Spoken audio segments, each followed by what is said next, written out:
muhimmancinsu ba da ya danganci fitowa shigowa a dama da su harkan siyasa.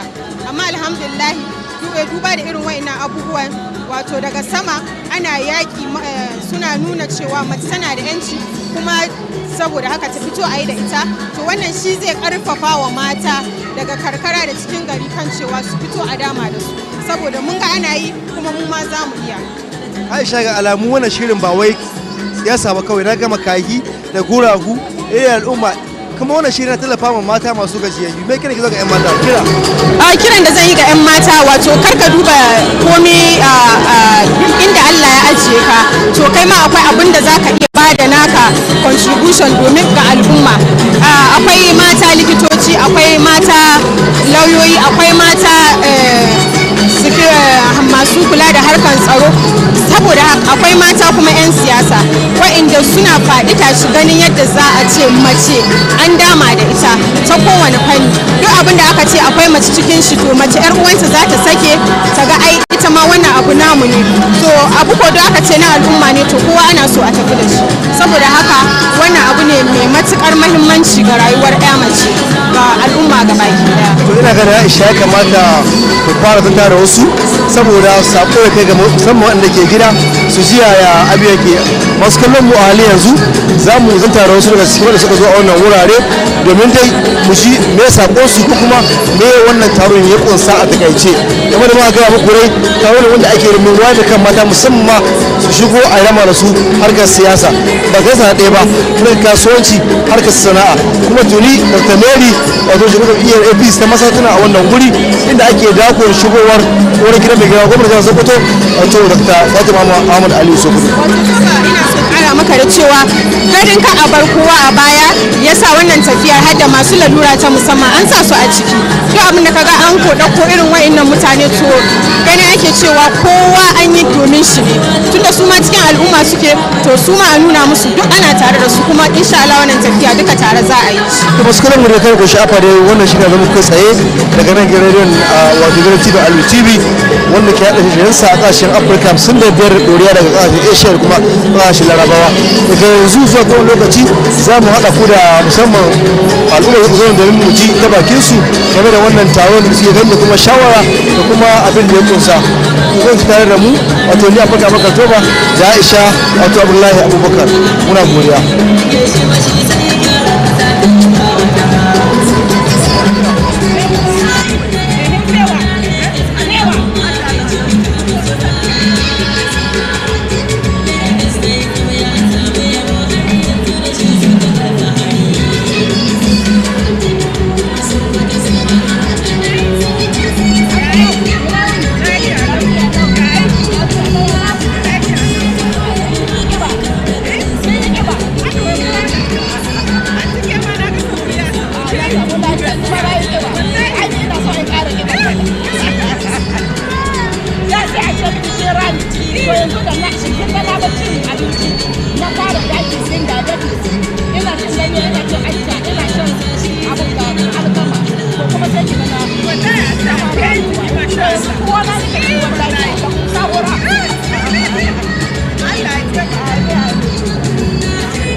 Suna Okay,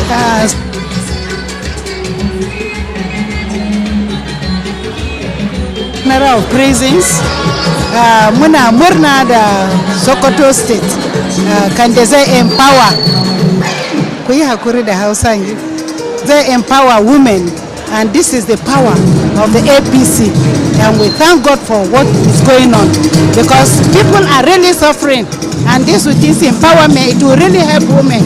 So we greet Her Excellency. This is what is happening, and we are happy with it. We are from Abuja. Da Hausa, da Hausa, kamar wani irin kokari da suke gurin hada da mata, kai kare mata along.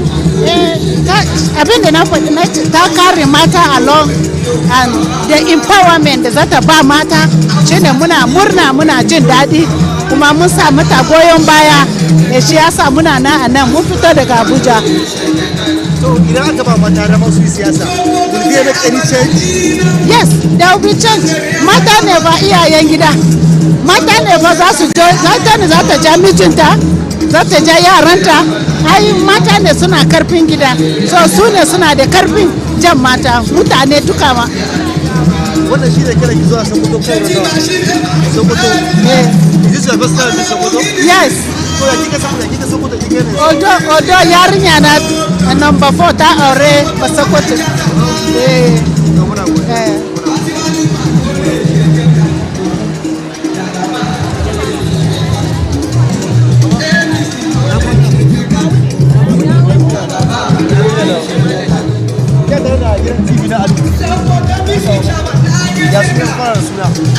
Sunana Hajiya Rabi Sula Umar, daga Kano. Ina ɗaya daga cikin 'yan tawagar Gwaggwa Ganduje. Hajiya, wannan taron da ake yi da mata domin a wada kan mata su shiga siyasa. Ji alfanun shi ga mata, alfanun shi ga mata shine alfanunsa ga mata shine haɗa kawunan mata. Gane kuma wannan taron an yi shi ne don saboda a yi wa mata tallafi daga wannan local government da muke da su a Najeriya 774 duka an tattaro mata. Gane an tattaro duka mukaddashin mata daga wannan local government din. Alfanunsa shine a yi wa mata tallafi, a wayar da kawunansu, a daga jawo hankulansu saboda mu taru a baiwa wannan jam'iyyar APC mahimmanci da ɗaukaka.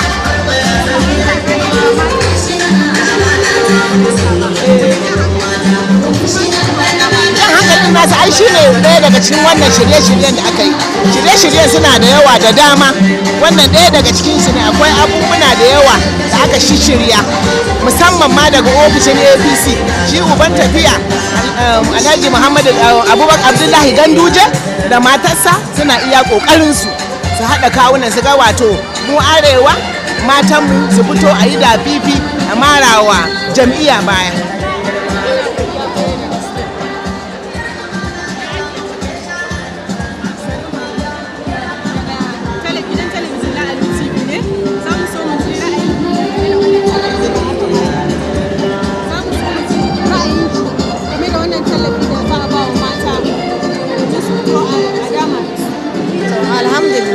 A'udhu billahi minash shaitanir rajim. Bismillahir rahmanir rahim.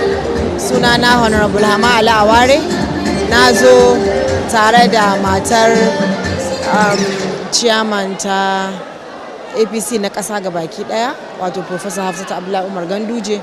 Mun biyo ta ne domin mara mata baya bisa wannan gangamin taro da za a yi domin a tallafa wa mata.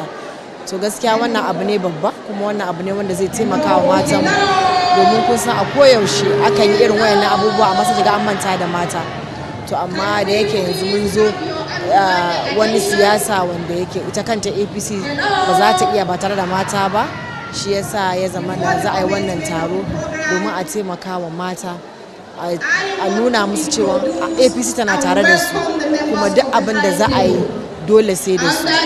Yau ga mu ga mata gwamnan jihar Sokoto, ga ita commissioner ta women affairs, ga ita national woman leader, sai kuma ga ita uwar kowa uwar gayya wato Professor Hafsat Abdullahi Umar Ganduje, matar chairman ta APC na ƙasa gabaki ɗaya. Wannan abu ne wanda muke alfahari da shi domin a kullum burinmu shine mu ga cewa duk inda mace take ya zama an taimaka mata.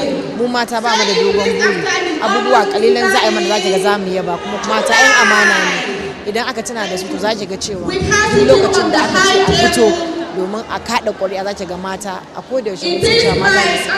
Saboda haka wannan abu ne wanda muna alfahari da shi, kuma abu ne wanda zai zagaya dukkan local government 774 duka mata an gayyace su. In kika lura za ki ga cewa duk jama'a nan kowa ya zo daga gari wanda Allah da ba za a bar kowa a baya ba, kowa za a ba su taimako da tallafin kuɗin da za su koma da yadda suka fito.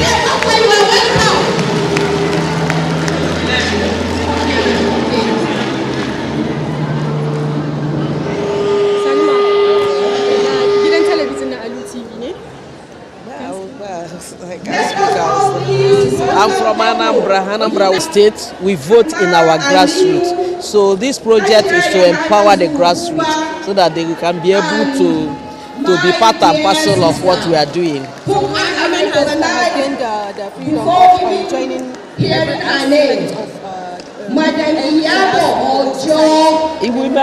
women has joined every in terms of everything that's happening in society.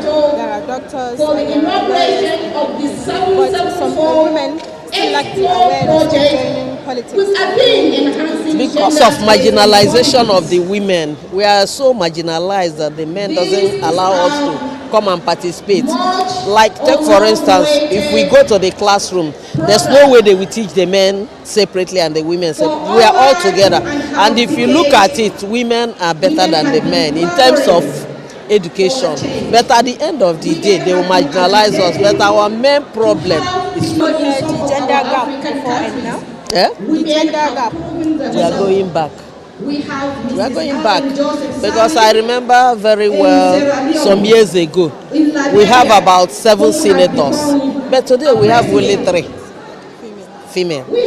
In the federal house we have a lot of women, but today we have about 5 of them. We are going back. I don't know why. You know. So we hope for a better change. Yes, we hope with this program we are doing, we want to sensitize women so that they will start having interest in politics, because some of them don't even have interest in politics, and that is why you allow people who are not up to come, and when they get there, the men will start marginalizing them because of lack of education.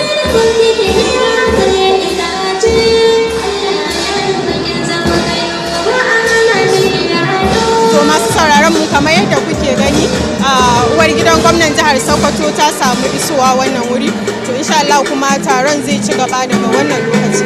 Kun dai ji ra'ayin mata da dama kan wannan ci gaba da aka kawo a cikin jihar Sokoto, ba ma a jihar Sokoto ba, a ƙasa baki daya.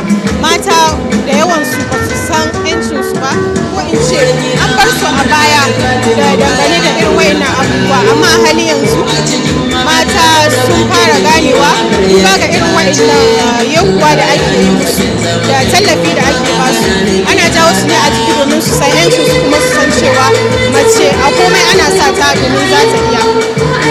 Kamar yadda na ce muku, uwar gidan gwamnan jihar Sokoto wato Hajiya Fatima Ahmad Aliyu ta samu isowa wannan wuri. Insha Allah daga shirin sai kan kama.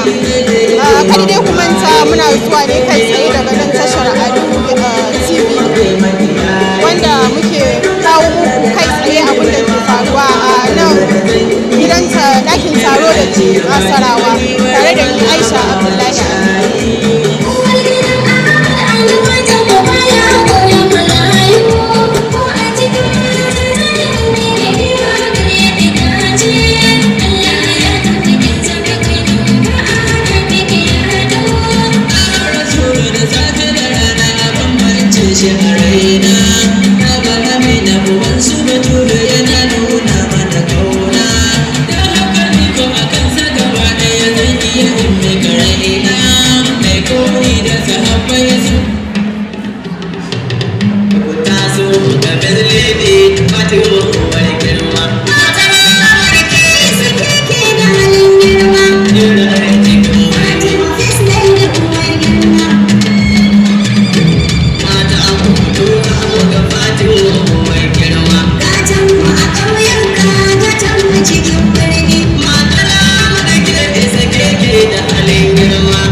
Of our First Lady,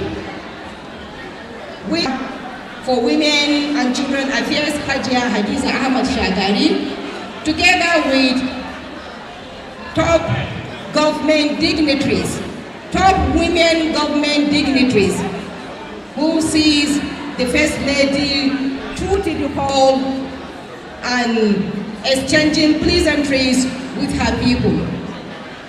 And we still await the coming of the Deputy Governor of Sokoto State.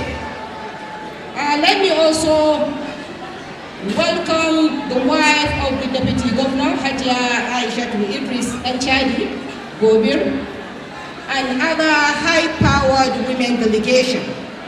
We have in our midst top government officials, permanent secretaries, special advisors, executive secretaries of board and parastatals. We have women in board and ministries. We have local government women representatives, and those whom will be inaugurated today. We still await the arrival of the Deputy Governor, Alhaji Idris Manchadi. DJ, give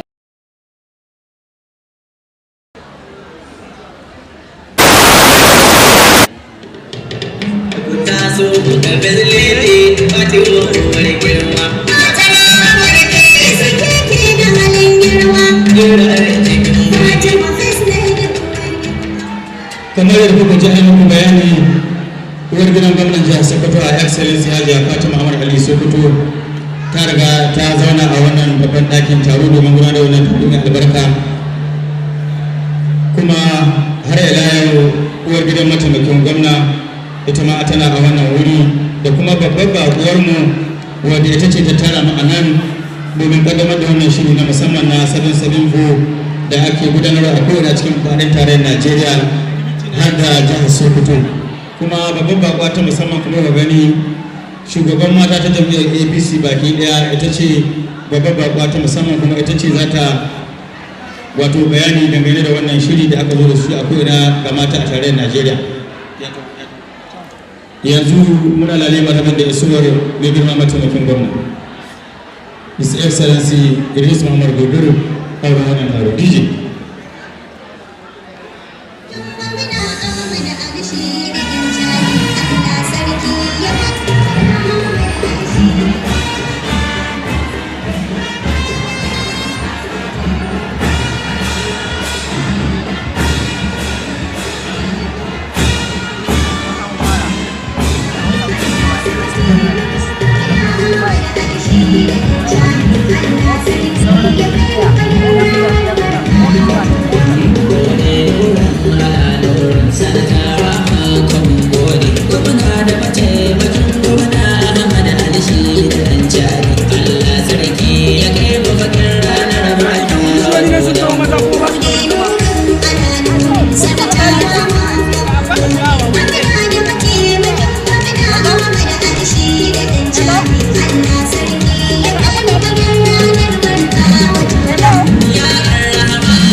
Dala nan gaban ba ma son kowa gani kowa da Allah kai hakuri masu ɗaukar hoto kai hakuri a nasu da Allah ai hakuri a nasu si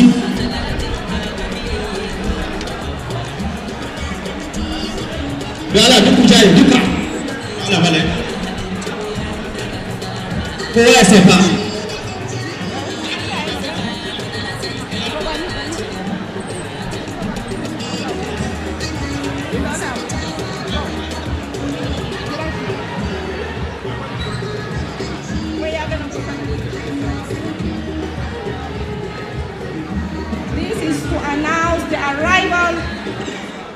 of the Deputy Governor of Sokoto State, Alhaji Idris Raj, and other commissioners from the ministries. I can support the presence of Mane Yaulanda, Commissioner for Social Welfare, Mane Yaulanda, and then I have witnessed the presence of Alhaji Hassan Dello, who is popularly known as Hassan Dangote, okay, who is also representing the APC Sokoto Party chairman. Some commissioners from other ministries. Let me remind you that this program, the inauguration of the 774 Explored project with a theme enhancing gender in politics in Sokoto State. This is a national program and will be inaugurated here in Sokoto today. I can see the presence of the 23 selected women from the various women groups in the 23 local government. We have come of age, women in Sokoto have come of age. I can really see that our dream is gradually becoming into reality. To all Allah belongs to all the glory and supplication. Guide us here, Allah, with whom you have rightly guided. Strengthen us with whom you have strengthened. Commit us into your care, and for the national anthem. And then women anthem will come immediately after the national anthem. This is a women gathering. It is all women affairs today. So immediately after the national anthem, we are going to have the women anthem.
equality.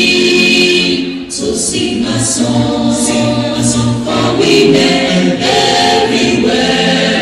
Let it ring around the world and never cease. So sing a song for women everywhere.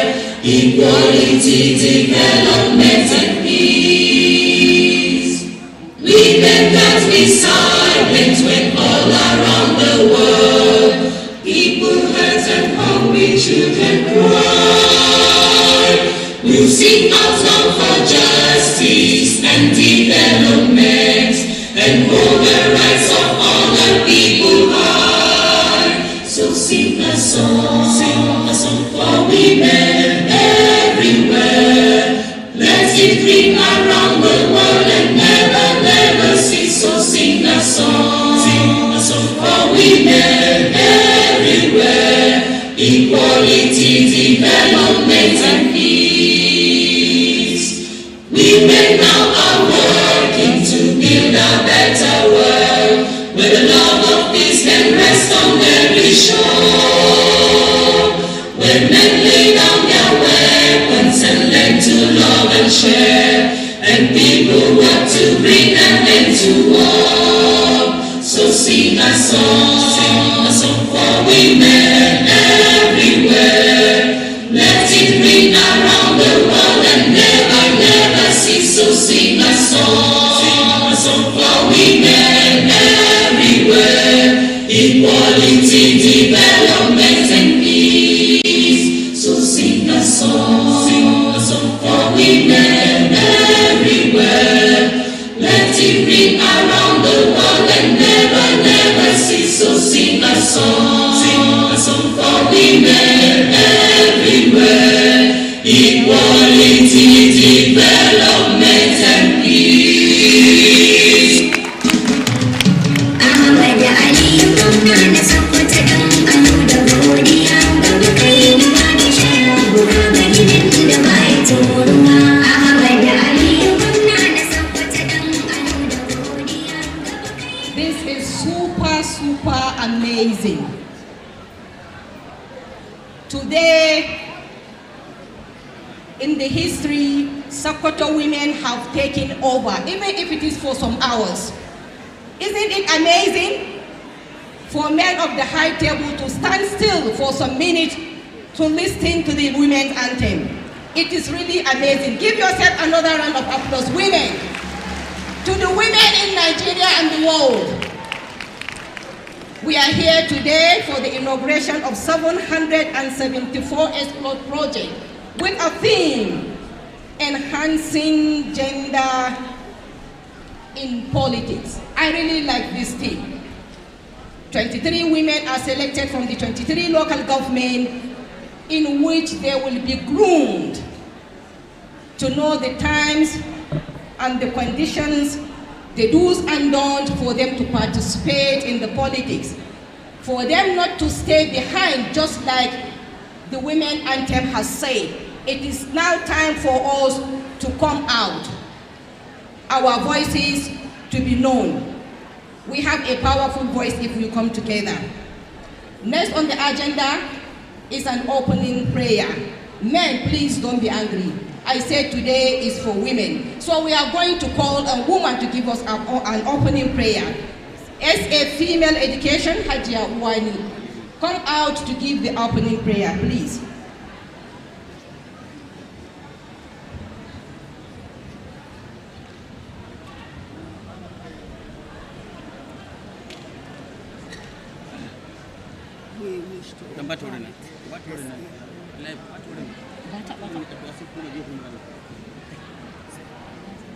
Sallu ala Nabiyyu Karim.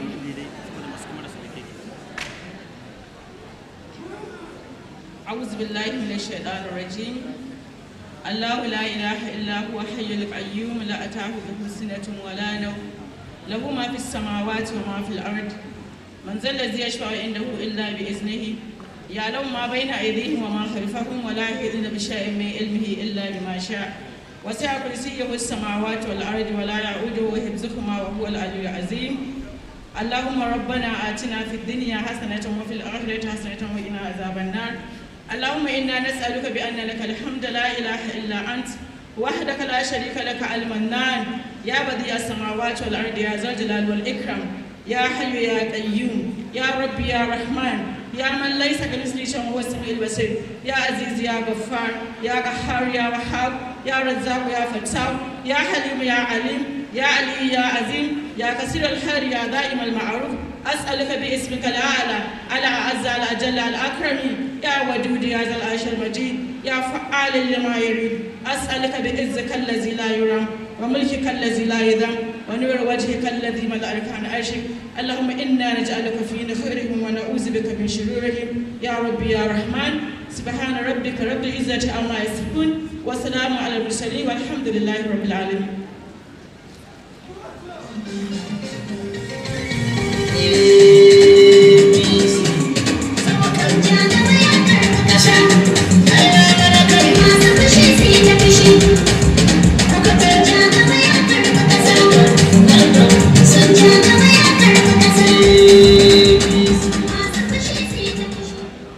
Don't forget that this program is coming to you live from the Nigerian Television Authority, Sokoto, covering the event with the Sokoto State Media Corporation, Aluya Gode TV, and other FM stations.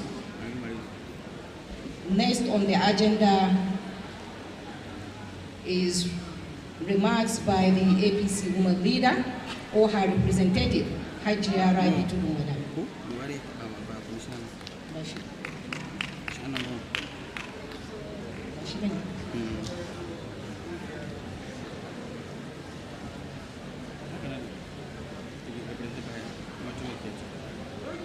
Hajia Rabi Tudumada will be represented by her deputy, Hajia Habiba.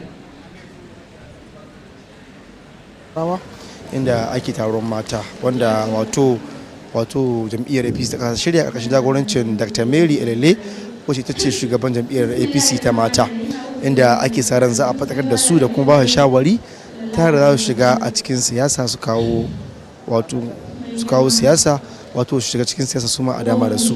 Daga yanzu insha Allah yanzu an kira shugaban jam'iyyar APC ta mata a jihar Sokoto, insha Allah da ta kare da yayi za mu dora muku na bayani. A halin yanzu bari mu ji abin da ke cewa. Gwamnan Sokoto amintacce cancantacce wanda da zuwan shekara ɗaya gyara mana Sokoto ta zama sabuwa, da wannan nake miki barka da zuwa a wannan dandamalin namu mai albarka. Sai ya Aisha Difti gwamnu ke ma muna miki barka da zuwa. Mai girma National Women Leader Dr. Maryam muna miki barka da zuwa. Mai girma mamanmu Mama Jiya Hafsa Baba Ganduje muna miki barka da zuwa. Masu girma women leaders na kananan hukumomi da suka zo su ma muna musu barka da zuwa.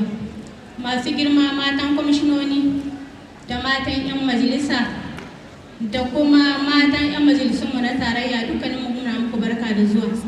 Da women leaders namu na kananan hukumomi 23 kuma muna muku barka da zuwa. Da fatar Allah ya mai da kowa gidansa lafiya kamar yadda ya zo ya same mu. Muna godiya. Mai girma National Women Leader, muna godiya da wannan program da ki zo mana shi na 774. Matan jihar Sokoto, idan kun tuna wannan program ba bako na a wurin ku ba. Domin Hajiya Fatima Ahmad Aliyu bisa jagorancin mijinta ta tsaya ta jajirce ta neman muna mahita a jihar Sokoto. Matan jihar Sokoto idan ba ku tuna ba, wancan lokacin mai girma uwar gidan mata gwamnan jihar Sokoto ta ba mata tallafin naira 500,000 domin su noma. Karo na biyu, matan mai girma gwamnan jihar Sokoto ta zaƙulo mace 500 a ƙananan hukumi da kuma cikin gari ta bayar da tallafin naira 100,000 ga mata masu ƙananan sana'o'i. Da ƙara haka, uwar gidan mai girma gwamna ta yi taron ƙananan yara wanda ta ba su fakishin da kuma tallafi ƙananan yara. Bayan haka mata kun sani, uwar gidan mai girma gwamnan jihar Sokoto ta biɗo mana santocin da mata muke ƙaruwa, ake koya mana sana'o'i wasu su koya mai shafawa basilin da takalma ga sunan dai wani gida mai girman gwamnati jihar muna miki godiya muna ƙara jaddada godiya da bayan baya a gare ki goyon baya a gare ki muna ƙara roƙon ubangiji Allah ya ƙara ma mai gidanki mahita domin ya ƙara kawo mana shi gaba a jihar Sokoto dukkanin wanda ya zo jihar Sokoto ya sani kuma ya gani Sokoto ta koma sabon kamar yadda muke da sabon gwamna haka muna tare da uwar gida mai girman gwamnan jihar Sokoto mai sauraron mu a duk lokacin da ka zo ita ɗaya muka samu uwar gida mai girma gwamnan ta saurari wanda a ƙasa gare ta ko mi karamcin shi kuma ta biya mai bukatar shi ta kuma ba mu hankali assalamu alaikum sakon kwamishinan matasa Jamilu Umar Gosa ya fito Mika'ilu ya hayya Buhari sanin dawa sha ambato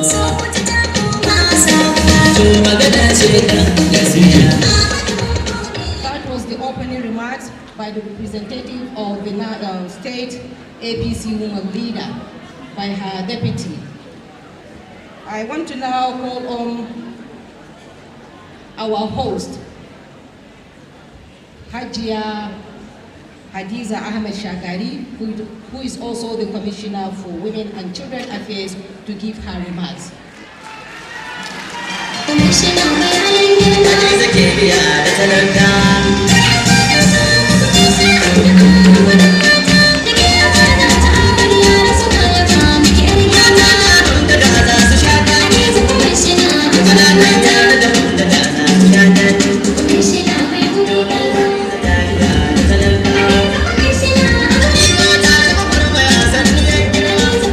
inda muke shaida taron mata wanda aka yi a hali yanzu domin dai faɗakar da su akan shigo a dama da su a siyasance da sauran abubuwa.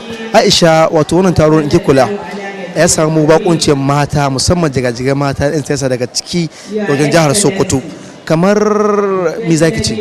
A gaskiya wannan taro ya samu albarka daga mata daban-daban waɗanda aka yi gwagwarmaya da su ta fanni daban-daban a cikin al'amuran rayuwa da cikin ƙasar Najeriya. Musamman mun samu bakuncin Lady Maria wadda take ita ce APC daga Anambra State, ita ce wakiliyar mata ta APC wanda zo daga Anambra State. Haka kuma akwai Golda Oshikena, ita ma dai wata mai taka rawa ne a garin jihar Edo. Sannan mun samu ganin karɓar bakuncin Honorable Idara Odufia, APC ce ita ma wakiliya ce daga Akwa Ibom State. Sai Maryam Ahmad Baraje wanda ita ma babbar permanent secretary ce ma'aikatar budget economic planning da nan cikin jihar Sokoto. Sannan akwai Hajiya Hadiza Sahabi Jarede, ita ma ma'aikaciya ce daga Ministry of Justice, wato ita ma permanent secretary ce daga Ministry of Justice a jihar Sokoto.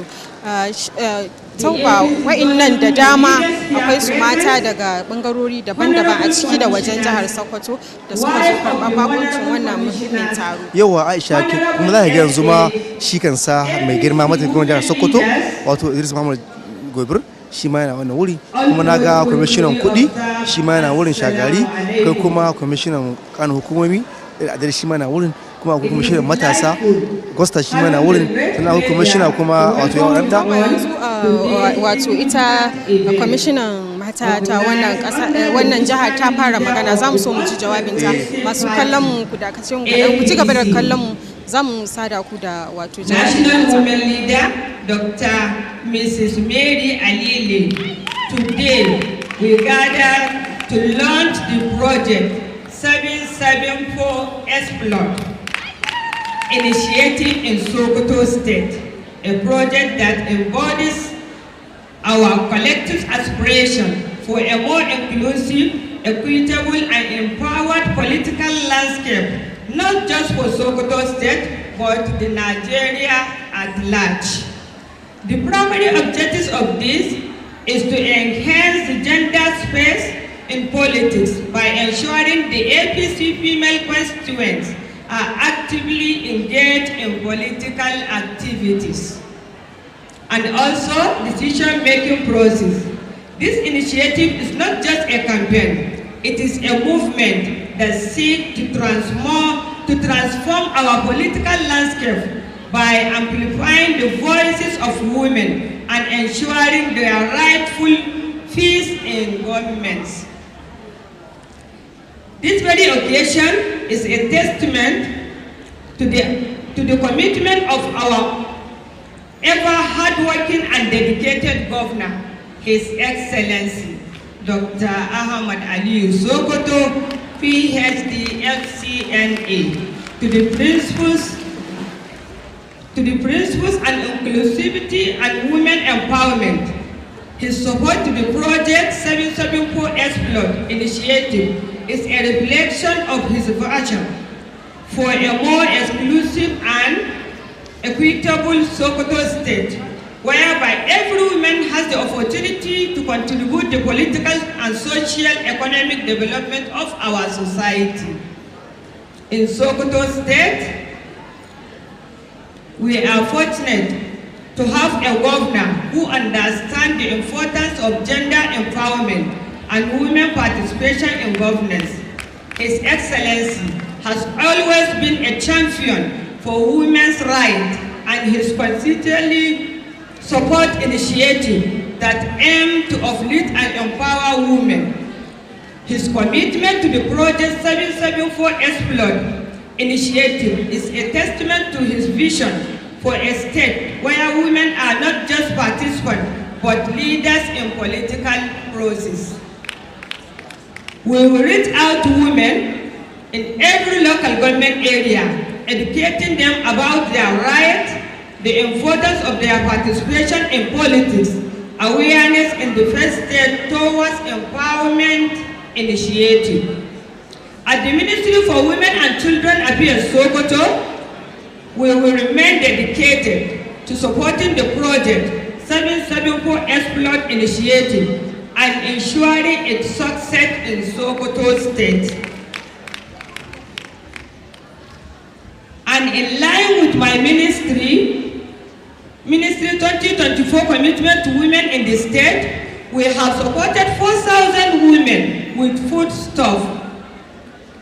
20 women were supported with solar water pumping machine, and each assistance of 500,000 under the First Lady of Nigeria, Her Excellency Senator Oloremi Tinubu, Initiative on Women in Agriculture.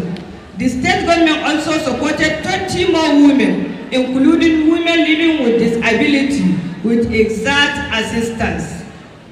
Cash assistance was provided to 1,000 women, including women with disability.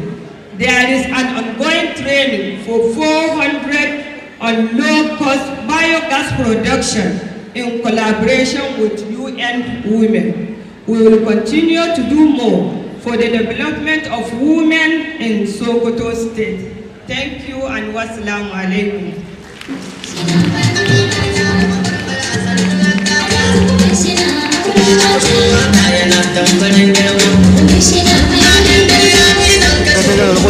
ta bayanin cewa shirin su ya fito da taimakawa mata kuma za su insha Allah za su shiga tsanin hukumomi a shirin gaba ɗaya za su fito su wada kan mata akan sanin yancin su shigo a dama da su haka kuma sun ba mata 1000 izinin nika na sola sun ba su kuɗi domin dai a tallafa su ba sami kamar ke ji abin cikin bayanin ta ne take abincin bayanin ta a cikin bayanin ta yi bayani akan cewa mata masu noma su ma an ba su tallafi, sannan mata ana ba su tallafi na harkar lafiya da harkan kuma domin mata an tsaya da su an yi fafutukar siyasa da su, saboda haka su aka jawo a jiki kan samun tallafi ta bangarori da dama a cikin sannan Aisha cikin bayan ta bayani akan cewa sun tallafa ma mata masu fama da duwata musamman guragu, makahi da ma kutare domin dai su masu adama da su ana tafiya da su.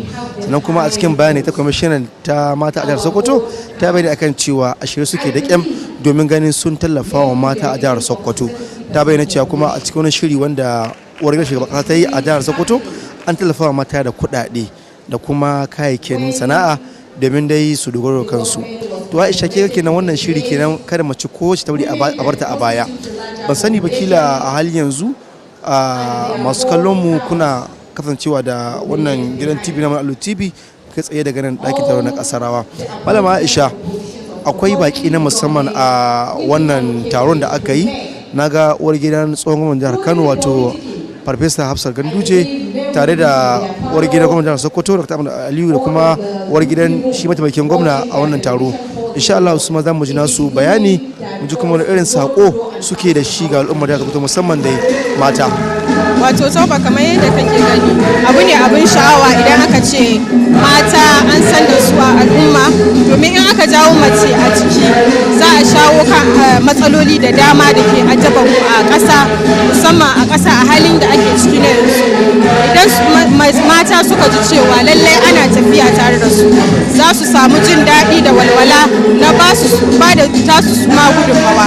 Kuma kamar yadda ka ji daga jawabin ita kwamishina, ta yi bayanai da dama kan cewa tallafi yana zuwa daga ita wato uwar gidan shugaban kasa, sannan da ita ma uwar gidan gwamnan jihar Sokoto. To ana samun haɗaka ta wannan tallafin, kuma ana tallafawa mata ta bangarora da dama a cikin jihar Sokoto da ma kasar baki daya. Malama Aisha, wannan taron da yake kula taro ne wanda za a yi na mata musamman da ke karin hukumomin shin da ke jihar Sokoto, domin dai a wayar da kansu akan san yancin su, suna da su fito su yi siyasa su ma a dama da su daga matakin kansila har na gwamna har ma shugaban kasa, kuma da su amfana da sharuwan gwamnati da tallafi musamman ma mata masu lura musamman ko marayu, domin da yawa za ga an kawo tallafi ga mata amma saboda rashin wayewa ko kuma ba su shiga cikin sharuwa har ta canye ba su sani ba. Anan ya kamata a ce mata su gane cewa ya kamata a ce kowa shiga cikin kowane shirin da ake na gwamnati domin dai kai ma ka amfana da shi. Aisha da kin fara karanta ma koko zai numa al'umma bakin da muke da su a wannan taro, a halin yanzu kuma kamata a ce kin ci gaba da wannan bayani domin da su ji irin bakin da muke da su daga Sokoto, Kano, Kaduna, Abuja, Kwara da kuma Ilori.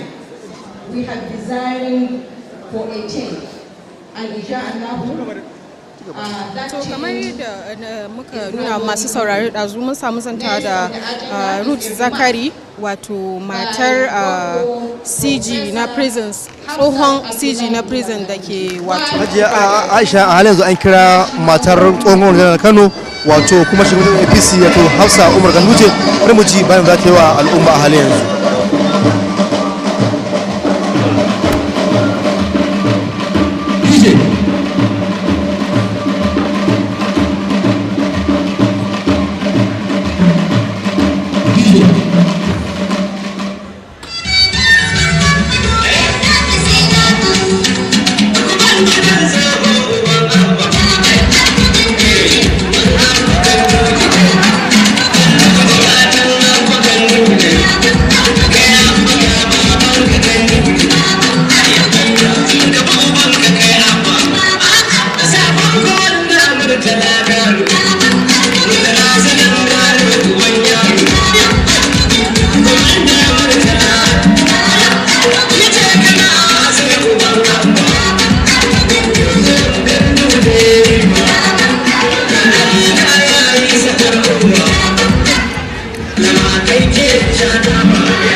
Your Excellency, the Executive Governor of Sokoto State, ably represented by His able Deputy Governor, Her Excellency, the wife of the Executive Governor of Sokoto State, Hajia Fatima Ahmed Aliyu, and beautifully, she is accompanied by the wife of the Deputy Governor. Our able national woman leader of the APC, with the other relevant assistants that hold different positions in the party, the entire people that are on the high table, our participants, the generality of the people of Sokoto, are able to be here, the media, the security agencies, I greet you in the Muslim way. Assalamu alaikum wa rahmatullahi ta'ala wa barakatuh. Indeed, today is a special day for Sokoto people, Sokoto State. It's an August ceremony that we are holding today. I have to sincerely congratulate the national woman leader for seeing it wise to come up with a project, 774 exploit. That 774 means 774 local government areas in Nigeria, which we have only 23 here in Sokoto. And by God, with grace, we are lucky, because this is just the first state she's coming to in the northwestern geopolitical zone. Out of the 7 states that we have, she decided that the best place to come and launch this initiative is Sokoto. So congratulations. And again, I want us to take note. We are not only here to sit down, celebrate, sing and dance. There are some papers to be presented. There are a paper, I think, which says Enhancing Gender Space in Politics by Dr. Hafsat, my namesake. I hope she's around because I'm ready to learn. Another one is a topic, the role of women in politics and governance. That is the second topic, which we all have to give our ears to understand what it entails, and for us to be able to take home what we can, the way forward by Dr. Mulikat. So you can see these 3 papers, they are all important papers that are going to be presented during this our sitting, during this our gathering. And by God, I'm quite sure, inshallah, the knowledge that we are going to acquire will be useful to us.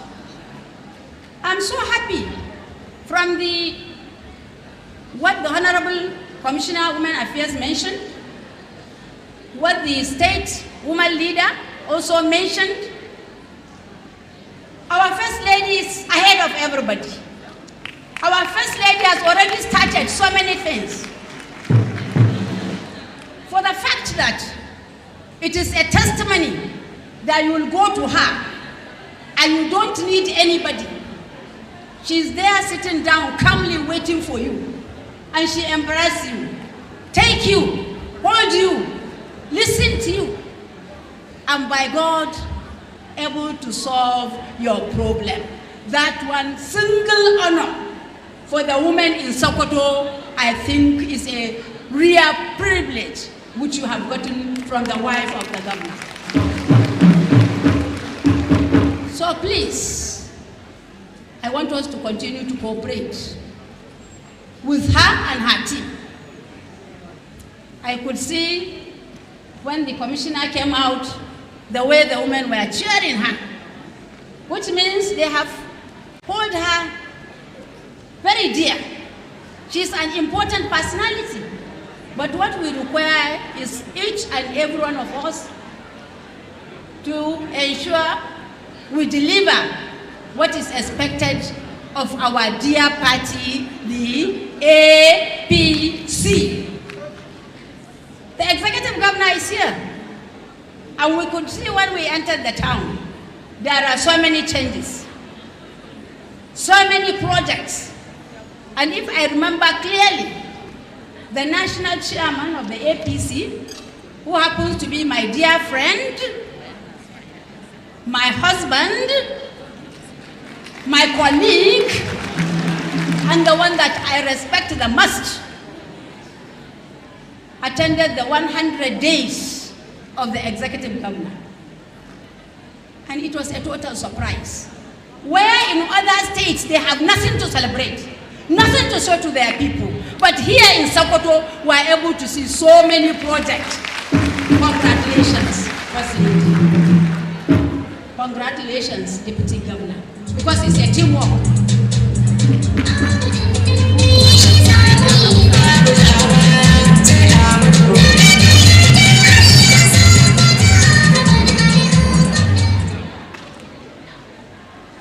This initiative, of which each local government is to produce one lady, one woman. Me, I will beg, oh. If I beg, I want to beg. Instead of taking one.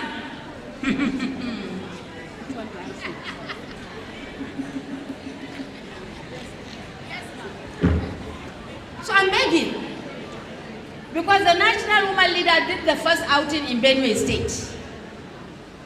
I wasn't around, I traveled for Hajj. Now that I'm here, in the capacity of the beloved wife of the national chairman of the APC, we are appealing to the national woman leader to increase that number instead of picking only one from one local government.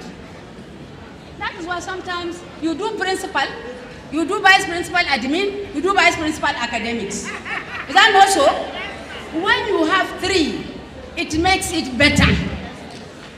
And whatever decision they want to take, they put their heads together and we get the best out of it. So I do hope this my appeal will be considered. Alhamdulillah, I'm not here to talk and talk and talk, but to appreciate the First Lady because she's doing a great job. Cooperate with her, please. Cooperate with her. Do not shy away. Another little appeal I will make through the Deputy Governor for the women, through the Deputy Governor, since he's the one representing the Executive Governor. I had the MC mentioning position all to the men, position all to the men. I don't know whether correct or wrong, I may be. It's just a story. So, our dear Deputy Governor, these our ladies, we have capable hands, don't we? Do we have capable hands? Do we have those who are deep? I will not say any position, but I think the message has been. Thank you, sir. I'm grateful. So I wish us the best of luck in this event. I wish us the best we can get out of it. And I also want to extend our sincere appreciation to your families, your husbands, those that are married, your sisters and brothers, those that agreed for you to leave your homes and come down to this venue. Because we know our tradition now, we know our religion in the northern part of the country. A woman cannot just go out unless the husband agrees for her to go. So please, when you go back home, appreciate them properly. Extend the greetings of the National Chairman APC for allowing you to be part of this program. Thank you so much. And God will bless us, and God will take us back to our various destinations safely, inshallah. To alhamdulillah, godiya ta tabbata ga Allah mai kowa mai komai, wanda cikin rahamarsa, cikin yarjewarsa, ya faɗa mu a wannan katafaren zaure, wani ban sha'awa, wadin ban daɗi. Mu muna murna, muna farin ciki a lokacin da za mu fito daga gida. sai da bawan Allah mai gidana, bawan Allah aboki mai kauna mai daraja, sai da ya ce dan Allah in kin je a meka gaisuwa ta ga mai girma gwamna, gaisuwa ga iyalan mai girma gwamna, gaisuwa ga dukkan cabinet members ɗinsa da suke aiki tare, sannan uwa uba gaisuwa ga mata na jihar Sokoto wanda yau ranar tamu ce.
Allah ya tsare, Ubangiji Allah ya tallafa mana baki ɗaya.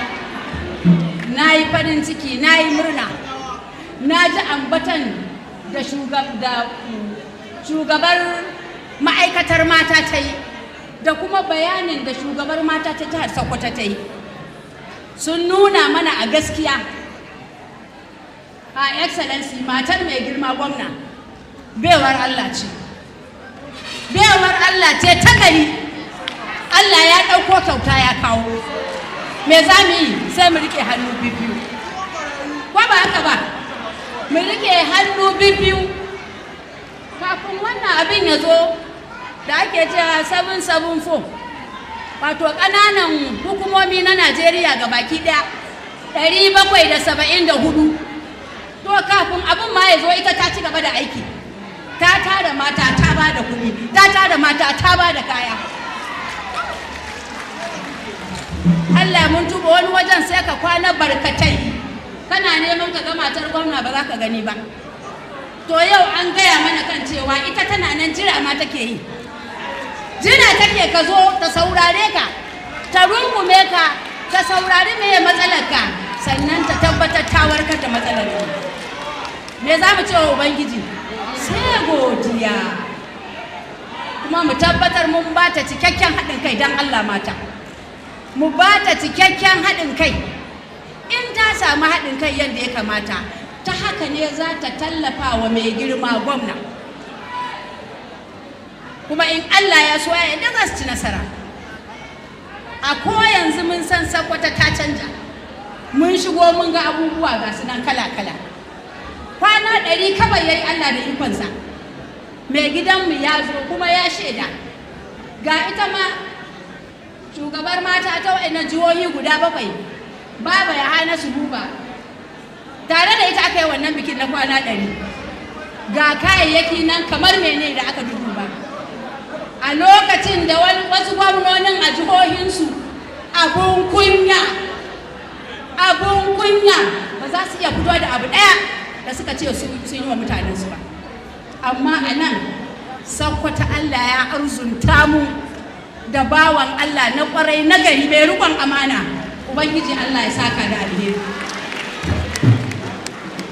Ba kawai zama za mu yi mu tafi ba, akwai lacca da za a yi ta kashi 3, amma laccan nan kaɗan ne don a ja hankalinmu mu fahimci menene ma harkar mata da ta shafe ma harkar siyasa.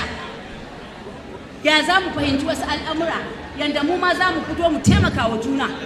Duk mace ɗayan an taimake ta a nan, muna sa ran za ta koma gida ta je ta taimaka wa ɗarurruka. Mun gode wa Allah cikin hukuncinsa, wannan abu an ce ɗaukan mutum ɗaiɗai daga kowace ƙaramar hukuma. ƙananan hukumomi na nan 23 ne to amma na yi roƙon arziki a maimakon a rika ɗaukar mutum ɗaya a ƙaramar hukuma don Allah shugabar mata ta ƙasa ta daure a ɗauki mata uku za ku ga makarantu in aka ce ga shugaban makaranta akwai mutum biya ƙasanta akwai wanda take haska harkar mulki akwai wanda yake harkar ilimi saboda haka samun mutum uku a lokaci guda a ƙaramar hukuma ɗaya zai fi mana taimako zai fi mana rufin asiri in ya kama su tattauna a shawarwari akan wasu abubuwa ne wai bature yana cewa ko 2 heads are better than 1 za mu iya cewa nan 3 heads are better than 1 sai ƙarin kuma ɗan roƙo da na yi ƙarami ne roƙon da na yi shi ma kuma na ara ne saboda abin da MC ta faɗa ta ce kujeru ko kujeru ana tarabawa maza ina matan suke yanzu ga mataimakin gwamna a zaune kuma shi ne ya wakilce shi muna roƙon arziki idan akwai dan wani abu da ya dan rage na dan yanda za a dan mamaka mata su ne muna masu rike iyali ko ba haka ba in 'ya'yan ne mu muke lura da su tukunyar kowa yake zubawa mu ne muke ce fa ne Allahu akbar wani namijin ya tsagale ba lalle idan ya baki abin kirki ba amma in kina sana'a sai kin tabbatar duk abin da ya kamata ki dan iyalanki su zama suna cikin jin daɗi kin gabatar da shi kuma na tabbata a cikin mu nan akwai ilimi akwai masu ilimi ko babu za mu iya karatu za mu iya rubutu duk wani abu da ya kama na harkar aiki in Allah ya so da aka dora maka koya mana za mu iya yi insha Allah saboda haka muna roƙon arziki ne kuma gwamnati Allah ubangiji ya ba mu sa'a Allah ya sa dan abin da za mu koya mu rike shi hannu bibbiyu mu tafi kuma mu tabbatar mun koya sauran mutane wanda muka baro su a gidajenmu kuma da Allah kusan kowace muna roƙo duk wanda ta taka kafa ta zo nan sai da wani ya bata izini ba mu ke iko da kanmu ba al'ada ce da addini wanda Allah ya sauka mana da wannan ko dai mai gida ko wani dan uwa wanda zai bada izini a zo in an koma gida ai mana godiya mai tarin yawa kuma mu kasance masu ladabi da biyayya ubangiji Allah ya tsare Allah ya kare Allah ya taimaka mana domin manzo sallallahu alaihi wasallam insha Allah Allah ya ba mu sa'a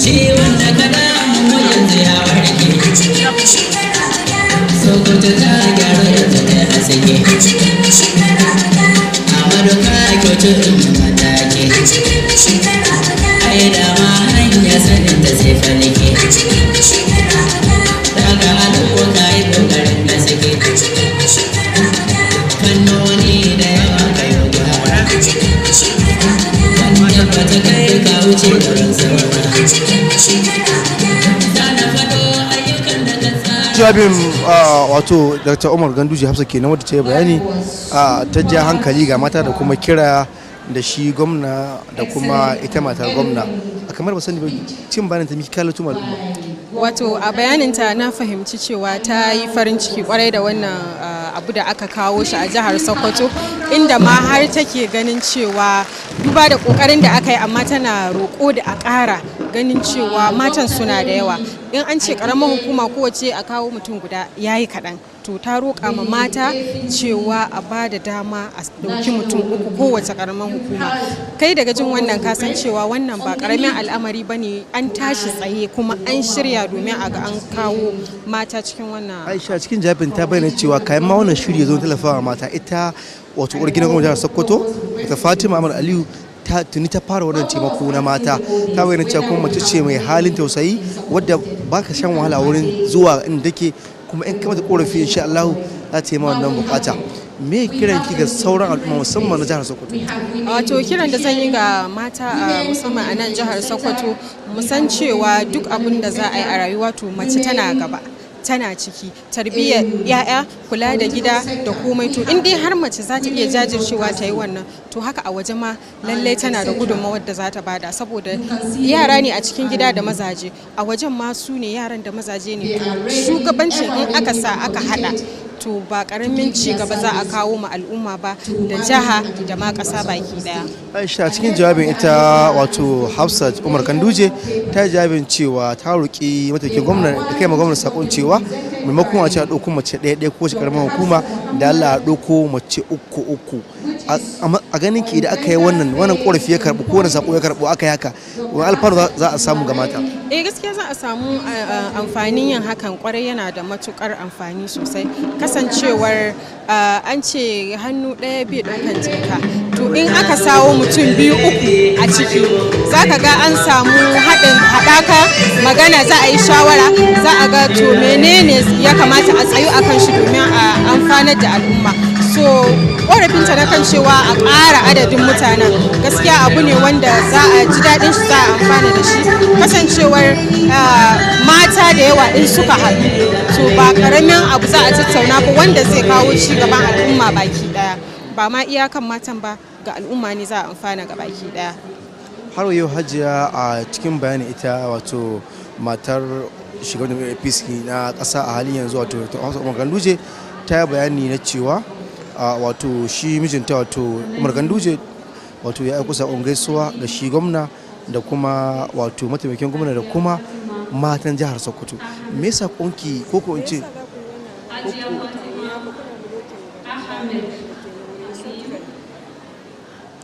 to misali anan wannan gaisuwar da aka yi, misali wannan sako wani irin ƙwarin gwiwa zai ba mata a jihar Sokoto? Zai ba su ƙwarin gwiwa sosai kuwa, saboda mace in ta ji cewa an kira ta zo to za ta zo.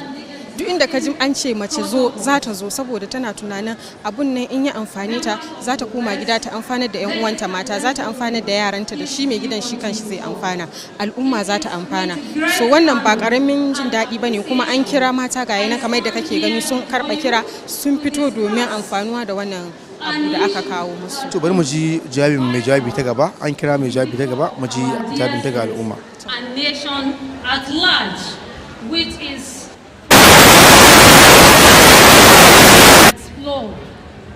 with the theme enhancing gender space in politics. You see, participation of women is a crucial aspect of achieving gender equality and fostering inclusive governance. Nigeria has been recording low participation of women in both elective and appointed positions. This is a growing concern to many Nigerians. However, concerted efforts have been made by government and non-governmental organizations to increase the level of participation of women in politics. Don Allah, assalamu alaikum. An lura cewa kada ku manta mata, wannan lecture da ake yi an yi ita ce makasudin shi da wannan taron. Amma an lura ana gabatar da wannan lecture kamar kullum ku ta doki gabanta, ana ta hira haka dai an manta da cewa ana gabatar da wani abu da yake da muhimmanci gare ku. Don Allah ai shiru a natsu. Don Allah ai shiru a natsu. Ainihin wannan program din wannan lecture tana ɗaya daga cikin makasudi kuma ita ce manufa. Ita za ku saurara kuma wanda za a kai sa ran idan kun je gaba kuma za ku faɗakar da al'umma. Don Allah ai hakuri a saurara. Yes. However, concerted efforts have been made by governments and non-governmental organizations to increase the level of participation of women in politics, in line with the declaration made at the 4th World Conference on Women in Beijing, which advocated for 30% affirmative action. In Nigeria, the extant National Gender Policy, NGP, recommended 35% affirmative action instead of. For a more inclusive representation of women, with at least 35% of votes elective and political appointed public service positions, respectively. In Nigeria, especially the northern part of it, Sokoto State inclusive, cultural, religious, and socio-economic factors have historically served as constraints that hindered the participation of women in politics. Despite these challenges, there have been a growing recognition of the importance of women participation and contribution in politics for the development and stability of the nation. Enhancing gender space in politics. It involves creating an environment where women can actively participate and contribute to the political processes, ensuring their voices are heard and their interests recognized and represented.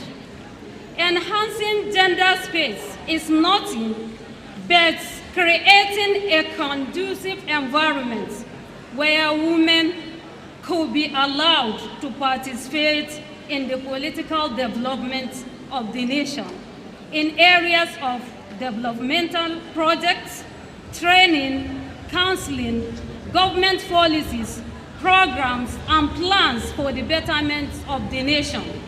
In fact, women contribution in the nation building should be given a high priority because, you know, by giving women such positions, corruption and bribery will be limited. Because, my dear listeners, you can agree with me that majority of these politically appointed for various programs are found guilty of bribery, corruption, and corruption. How many of them are female gender? Since the inception of the democratic system of government, many people have been with EFCC. How many of them are female gender? Moreover, the 5% women occupying political positions as reported by Commission on the Status of Women is a clear indication of underrepresentation of women in politics. In view of that, there is a tremendous need to increase the percentage of women participation from 5% to at least 10% in national programs, policies, and plans in economic and social development. Similarly, the nation has recorded a very good success through the contribution of women in areas of health, education, agriculture, judiciary, and environment. As women, we are found to be good leaders, bearing in mind their successful output, with particular reference to Sokoto State, where the executive governor, Dr. Ahmed Aliyu, appointed so many female gender to head so many ministries. Also, Dr. Ahmed Aliyu selected a well-experienced matron to head health sector, which we have also started seeing some of the changes. It is a clear indication that women, when given an opportunity to render their services, perform better than their counterpart. A typical example of so many women that have held so many positions at national and local level. Let us refer to also the current appointment of a female as a vice chancellor of a federal university in Abuja. It is expected and observed that a functional education is expected to come out of it. Reference to the above, enhancing gender space in politics promotes educational, social, and economic national development, especially if given the opportunity to participate in all the three arms of government. Historically, the total number of senators right from the inception of democratic system of government, the male gender dominates the Senate Assembly as against the female gender. And that is why the national development in respect of democracy in Nigeria is always static. Bunch of looters, sorry for saying that, which if women are given opportunities, they will perform better. Having said that, it is paramount to any progressing nation to provide room for the appointment of female gender into various political positions where they will be helpful towards the development of the nation based on their affordability for both intellectual and experience, because without these two factors, the needed objectives and goals could not be achieved. The female gender historically has proven to be good, successful in whatever they are being put into. They are not greedy, and at the same time, they are not disqualified. They are up to the task whenever appointment of any nature is given to them for the betterment of the nation. Needless to say that female gender are good trainers. They are patriotic, they are experienced, they are accommodative in nature. Under tight pressures, they behave like shock absorbers. Permit me to recognize the efforts and contribution of our sympathetic mother for her tireless efforts in providing her help and assistance, especially to the needy and physically challenged women for the betterment of our life, which is our First Lady, Dr. Hajia Fatima Ahmed Aliyu. Project 774 Explode is a national project that is intended to be launched in 36 states. We thank God that it is being inaugurated here in Sokoto State. If I'm not mistaken, in northern states, Sokoto State is the first state to inaugurate this. And we appreciate our team leaders for that. Some of the suggestions that we are put forward by this paper are that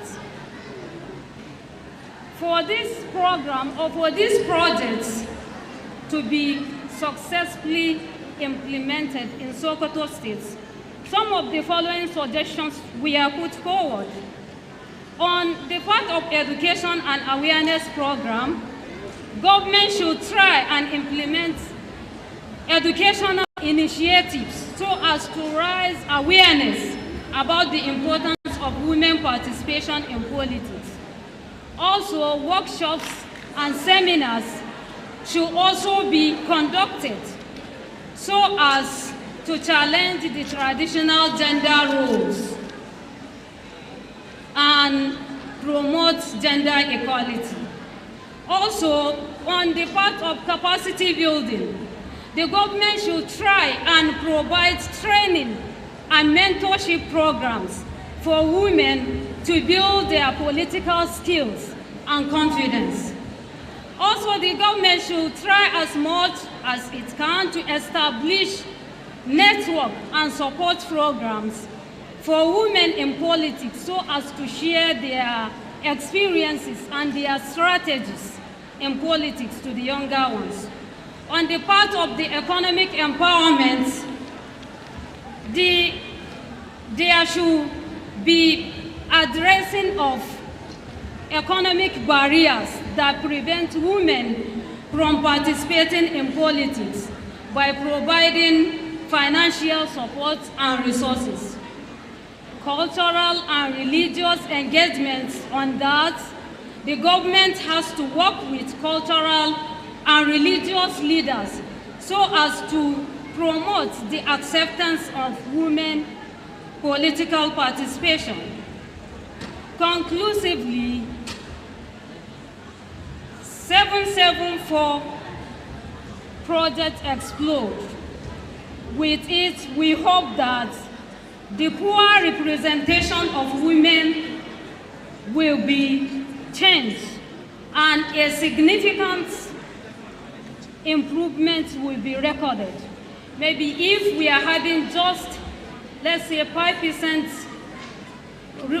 representation of women, which the Commission called underrepresentation of women in politics in Nigeria, then with this current project, it is expected that a significant improvement will be identified, because already we have started seeing some of the movement towards achieving the aims and objectives of this goal. With this, I say wassalamu alaikum and thank you for listening.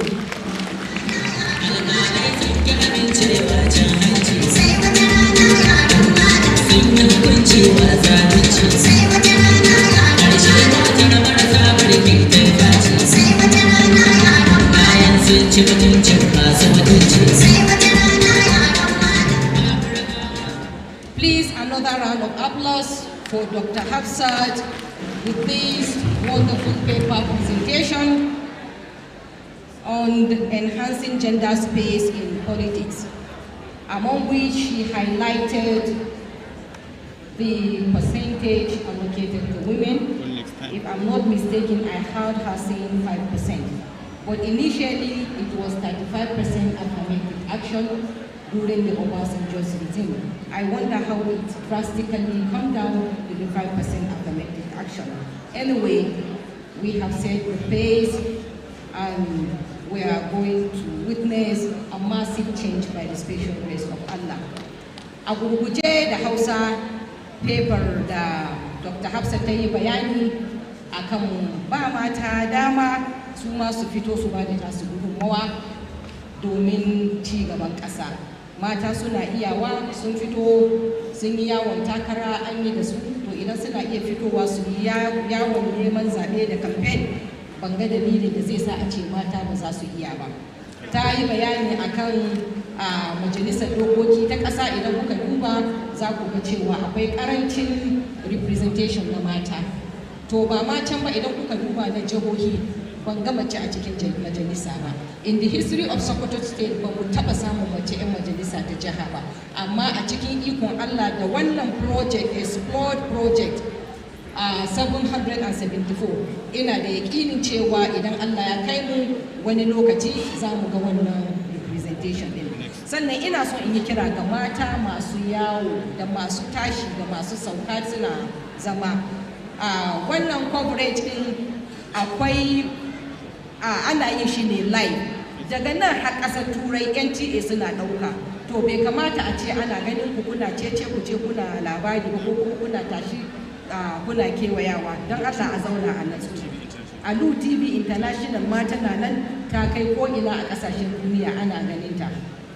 Yanzu next on the agenda is wato paper ɗin ta biyu wadda aka yi matakin role of women in politics and governance, wadda Dr. Fauziya Sanusi da ke Faculty of Social and Management Sciences, Federal University of Birnin Kebbi za ta gabatar. Dr. Fauziya, idan kin shirya, ki zo podium.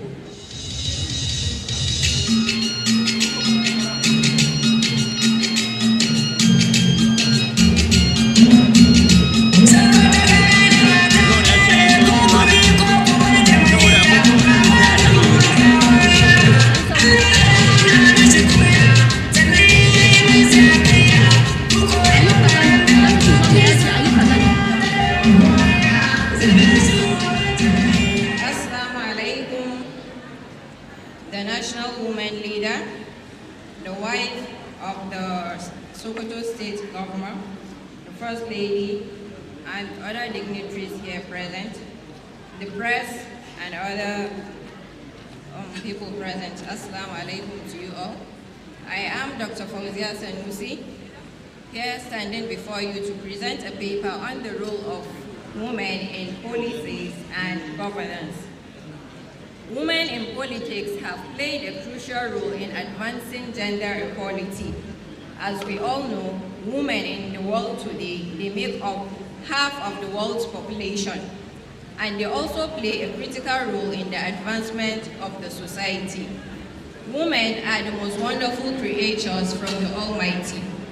A woman can play a role of a wife, a mother, a teacher, a nurse, a coach, a judge, a leader, an entrepreneur, a guardian, and also a manager.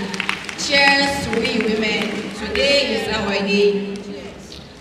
The national average of women's political participation in Nigeria has remained 6.7 in the elective and appointive positions.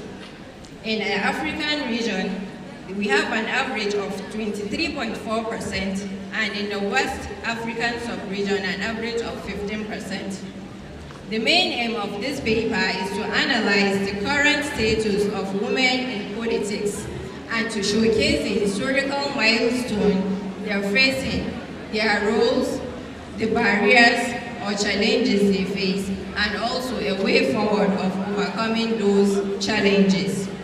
Women in politics refer to the participation and representation of women in political system, in decision-making process, and in government roles.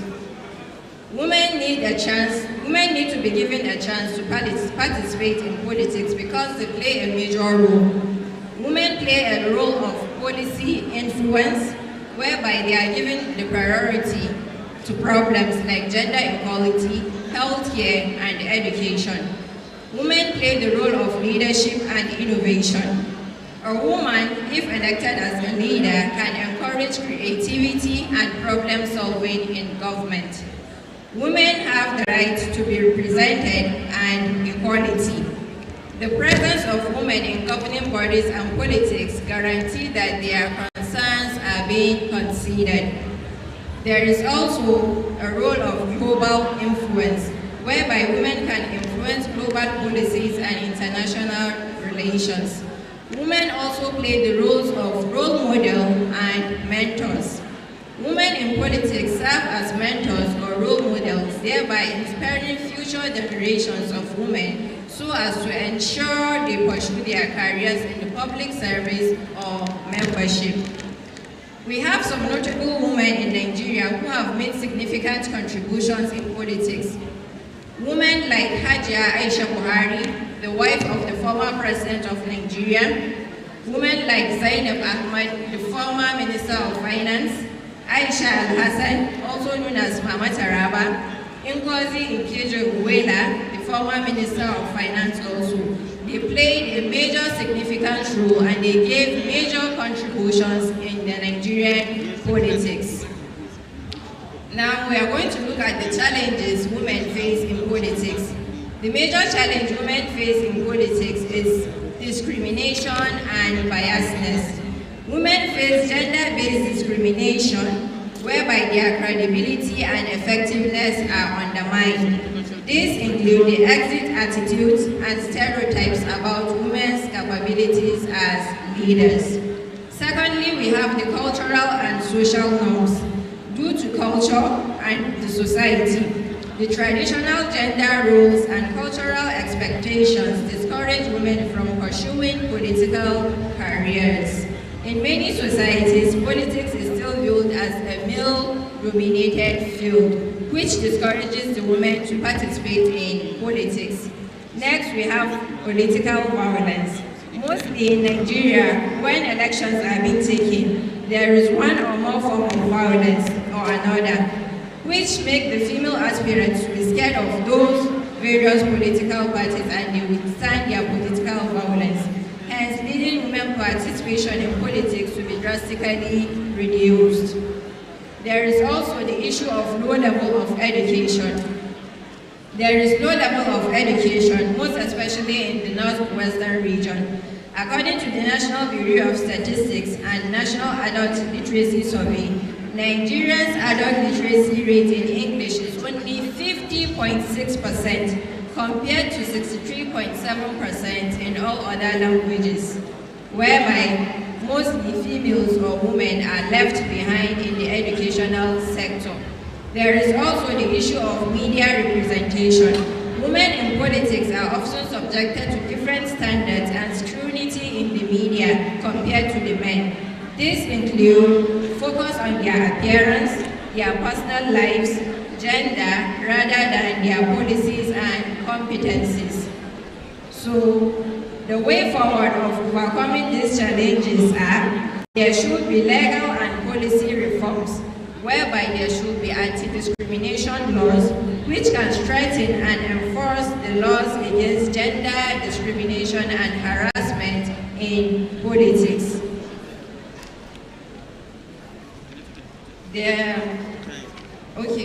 Because of the time, in recommendation, promoting women's participation in politics is crucial for achieving gender equality and ensuring diverse perspectives in decision-making process. Meanwhile, some gray areas like the legal and institutional reforms, political party reforms, cultural and educative initiatives should be developed. There should be also use of maybe NGOs at the grassroots level so as to promote women's association. A large coalition of women supporters and advocates can be built so as to organize, support the advocacy of women aspirants.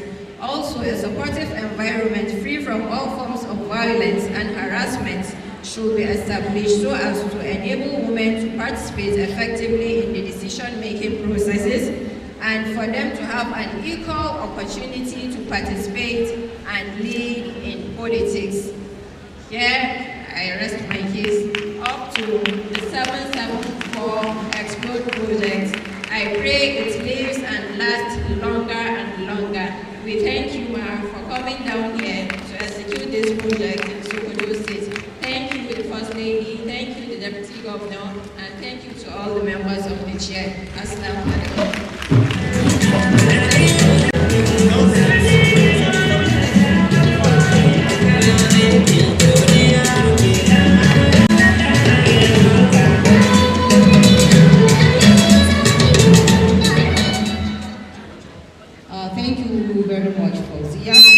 daga cikin masu gabatar da mukala a wannan wato wurin ta magana Aisha ne da dama ciki kuma har da matsalolin da mata ke fama ba sani ba kila ke ma ke dan haro abin da ce a cikin bayani. To a bayanan da ta yi ta fara da bayani akan matsayin mace a al'umma. Ta yi bayani cewa mace shugaba ce tana iya shugabanci domin kuwa ta fara tun daga gidanta. Sannan ta yi magana akan kalubalen da mata ke fuskanta a wurare da dama. To idan aka yi kokarin kawar da wa'annan abubuwan tana ganin zai ba mata dama domin su sake su fito a yi wannan tafiya tare da su. Sannan ta yi magana kan cewa a nata tunanin kan hanyoyin da ya kamata a bi domin an kawar da wannan tsangwaman a cikin al'umma. Domin idan mace bata samu wannan sakewan ba to zai zama kamar an tare ta wurin ba da nata gudunmawa. To ta yi magana ta ja hankalin kan cewa a ba mace dama kan a ta tafi a dama da ita. Inda daga ƙarshe ta yi magana akan cewa malamai addini da shugabannin ya kamata su ma su ƙara wayar da maza kai akan cewa mace tana da wannan haƙƙi na a bata dama ta fito ta ba da nata gudunmawa a al'amuran. A halin yanzu Aisha an kira 'yan wasa na gargajiya a yanzu Sokoto ba su nan bari mu fara mai kallo da mai ji shi ma ya kalli irin nasu bari da nasu bari mu wasu kallo sai ku ji tare da wannan wato wasa.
Next is Akushi.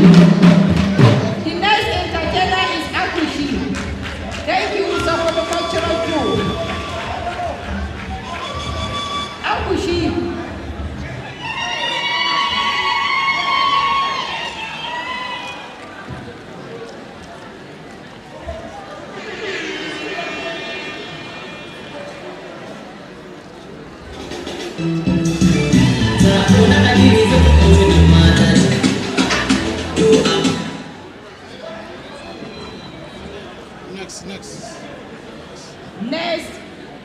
Next is Akushi.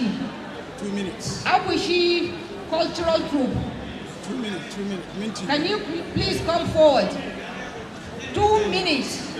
You are given 2 minutes, Akushi.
dedicated the success of Governor Ahmed Aliyu's political victory to the Almighty. And it has won him many titles in Sokoto State. And next on the agenda is keynote address by our August visitor in July in person of Honorable Dr. Mary Idele, APC National Woman Leader, the harbinger of good news. Ma, you are welcome to the podium. DJ,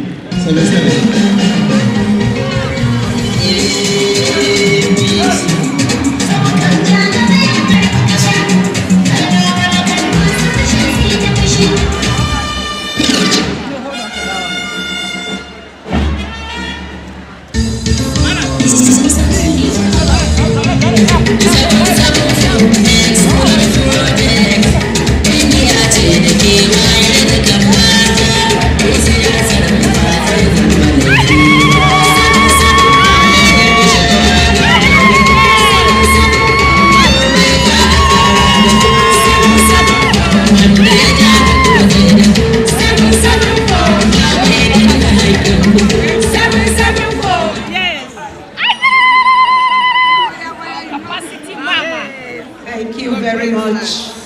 APC Progress. I know here now. APC Progress. Hey, please say they sleep for that side. APC Progress. No woman, no nation. You train a woman, you train a nation. You neglect a woman, you neglect a nation. You lose election. Woman talk to woman. Woman understand. Yes, it's nice to be in Sokoto State. Thank you very much, Sokoto. Thank you very much, Sokoto women. Thank you very much, Sokoto women. It's nice to be here. Your Excellency, the Governor of Sokoto State, His Excellency Ahmed Aliyu Sokoto, who is able represented by the Deputy Governor of this state. Your Excellency, Mr. Deputy Governor, I salute you. Her Excellency, the First Lady of Sokoto State, Her Excellency Hajia Fatima Ahmed Aliyu, who is also seated by her, is her Deputy, the Second Lady of Sokoto State. Her Excellency, the former First Lady of Kano State, the wife of my chairman, the APC National Chairman, Professor Hafsat Ganduje, I salute you, ma'am. Mama. The Honorable Speaker of the House, I salute you. All my senators here seated represented, I salute you all. The State APC Chairman, sir, I salute you. All the honorables in the House, I salute you all.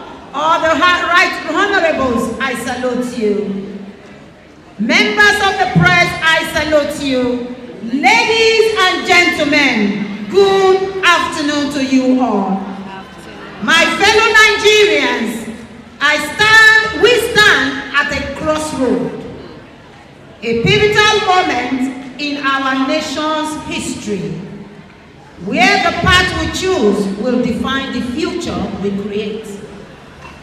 Before I dabble into the business of the day, let me quickly sound my sincere gratitude and appreciation to His Excellency Ahmed Aliyu Sokoto for his support and full funding of Project 774 Explode. Please, a round of applause for the performing governor. This initiative, which aims to amplify the voices of women in the political space, is a testament to the commitment to fostering gender inclusiveness and empowering the next generation of female leaders.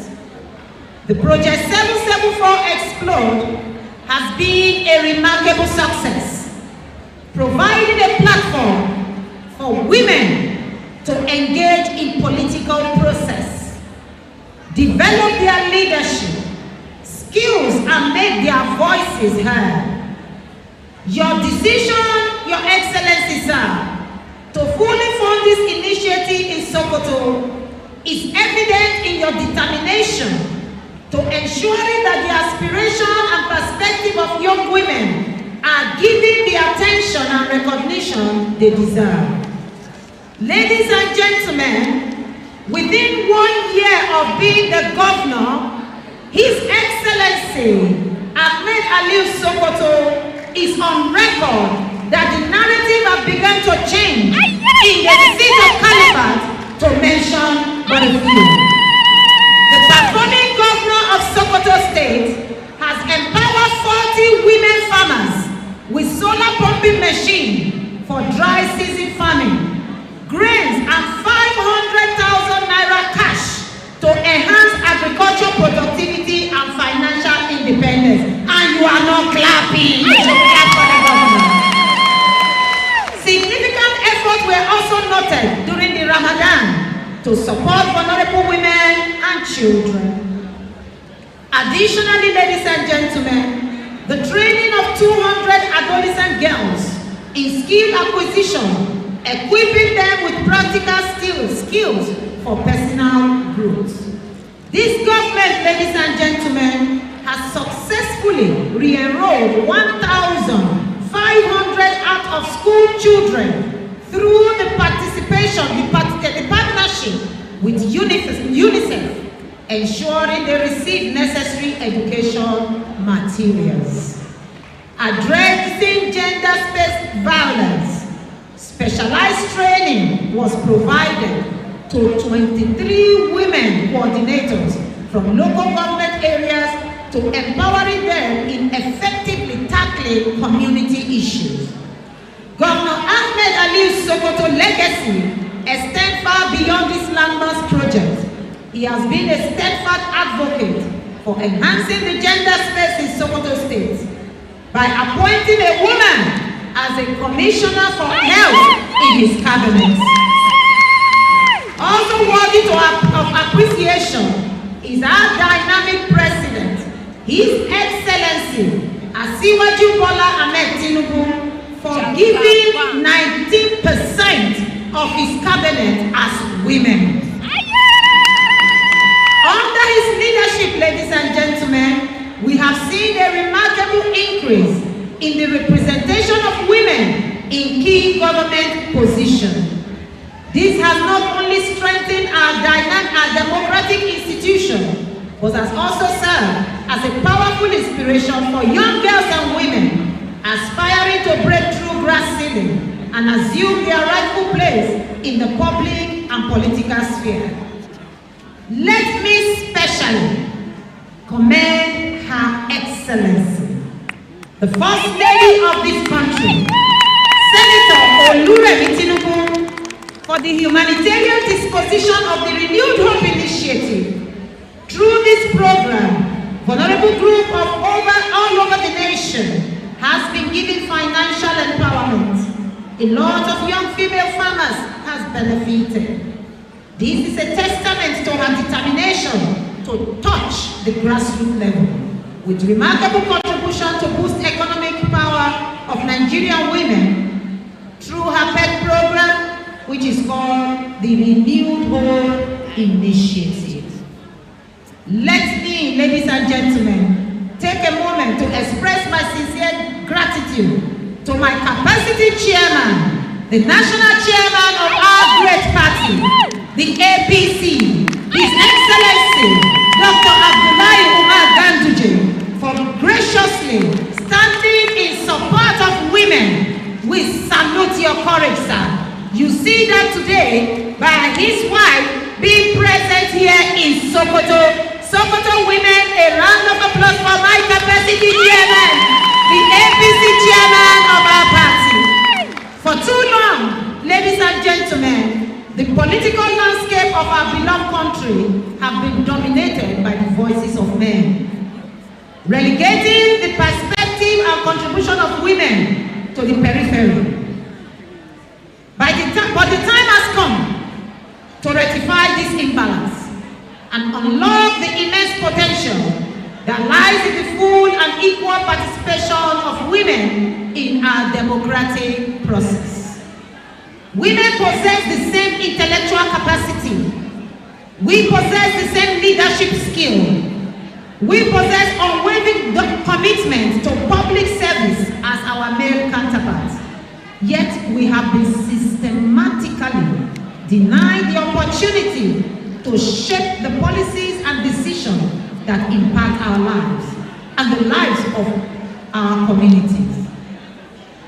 Ladies and gentlemen, today I stand before you as a call to action, enhancing gender space in politics.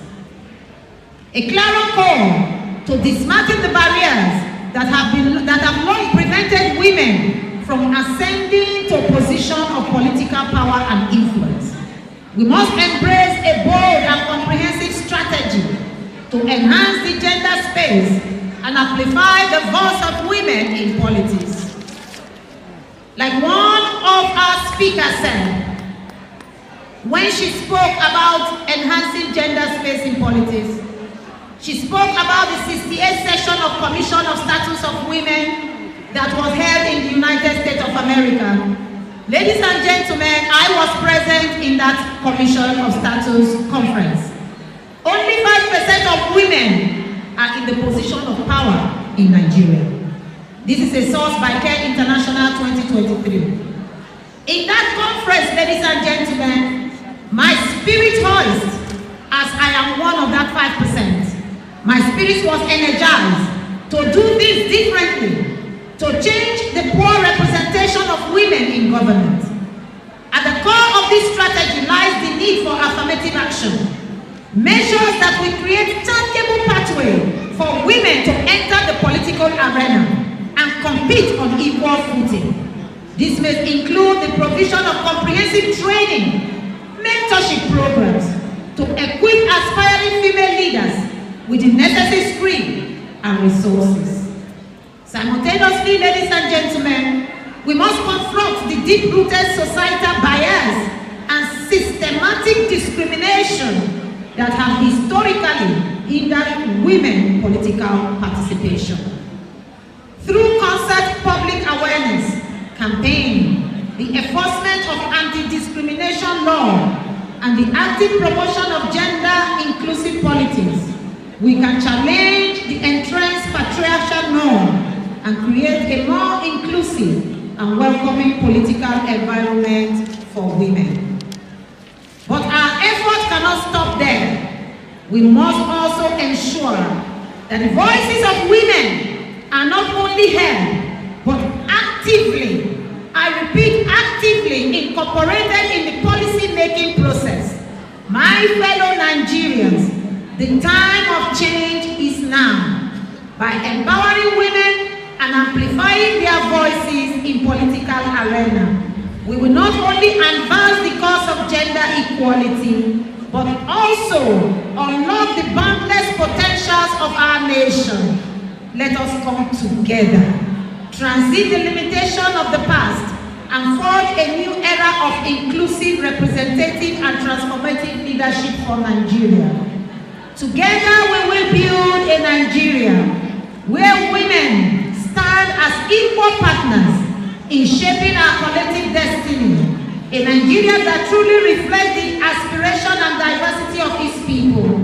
This is our charge, ladies and gentlemen. This is our responsibility, ladies and gentlemen. And this is our opportunity to create a better and more equitable future for us all. Before I take my seat, ladies and gentlemen, let me take this moment to applaud our state women leaders that have traveled far and wide and are here with us in Sokoto. Let me also applaud our zonal women leaders that have also traveled far and wide and is here, and they are here with me in Sokoto. This speaks only one voice, that together we want to change the narrative. Together we will achieve. Thank you, ladies and gentlemen, and may God bless you all. May God bless Sokoto State, and may God bless the Federal Republic of Nigeria. Ladies and gentlemen, thank you. Thank you very much. Thank you.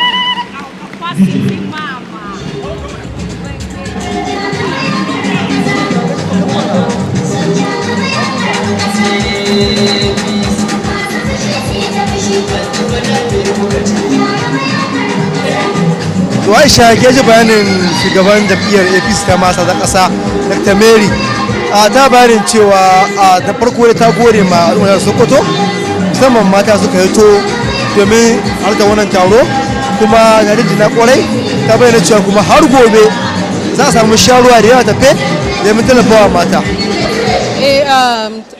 Tauba kamar yadda ka faɗa ɗin ta jinjina wa gwamnatin jihar Sokoto wato ƙarƙashin jagorancin gwamna Ahmad Aliyu kan tafiya da yake yi da mata a siyasan shi inda ya ba wa mata mahimmanci matuƙa ta hanyar tallafa musu da sana'o'i da inganta lafiyansu da abubuwan al'amuran yau da kullum ta kowane ɓangare. To wannan ba karamin kokari ba ne don duk gwamnatin da ta tafi da mata to lallai gwamnati ne mai adalci wannan shi ne. Kuma ashe a cikin bayaninta ta yaba kwarai musamman ga shi harkar shi gwamnati jihar Sokoto ga da ya tafi da mata kuma ya tallafe su kuma ba su gudunmuwa ta kawo cewa gwamna ya ba mata Sokoto 40 injimukan noman rani na sola kuma ba su 500,000 domin su haɓaka jarin su kuma ta ce har yanzu shi ban kasa Bola Ahmed Tinubu matar shi'ar gidan shi'ar Remi ita ma ta kaddamar da shawarar tallafawa mata kuma ta yi kira ga mata manoma ta kuma kira ga mata na su shigo a tafi da su domin dai yanzu dama ce ta su ko shine lokacin canji su shigo a tafi da su a siyasance da ma sauran harkoki na al'umma baki daya. To wato taba wani abun mamaki kamar yadda ta yi jawabi ta ce a kaso 100 kaso 5 ne wanda ake tafiya da mata a siyasar wannan kasa. To tana ganin ya kamata a ce an ƙara ba ma mata an faɗaɗa kaso na mata da za su shiga cikin wannan. Aisha Ali yanzu an kira oigin hukumar Sokoto wato Hajiya Fatima Ahmad Aliyu Sokoto bari mu ci abin da ta faɗa ma al'umma masu kallo.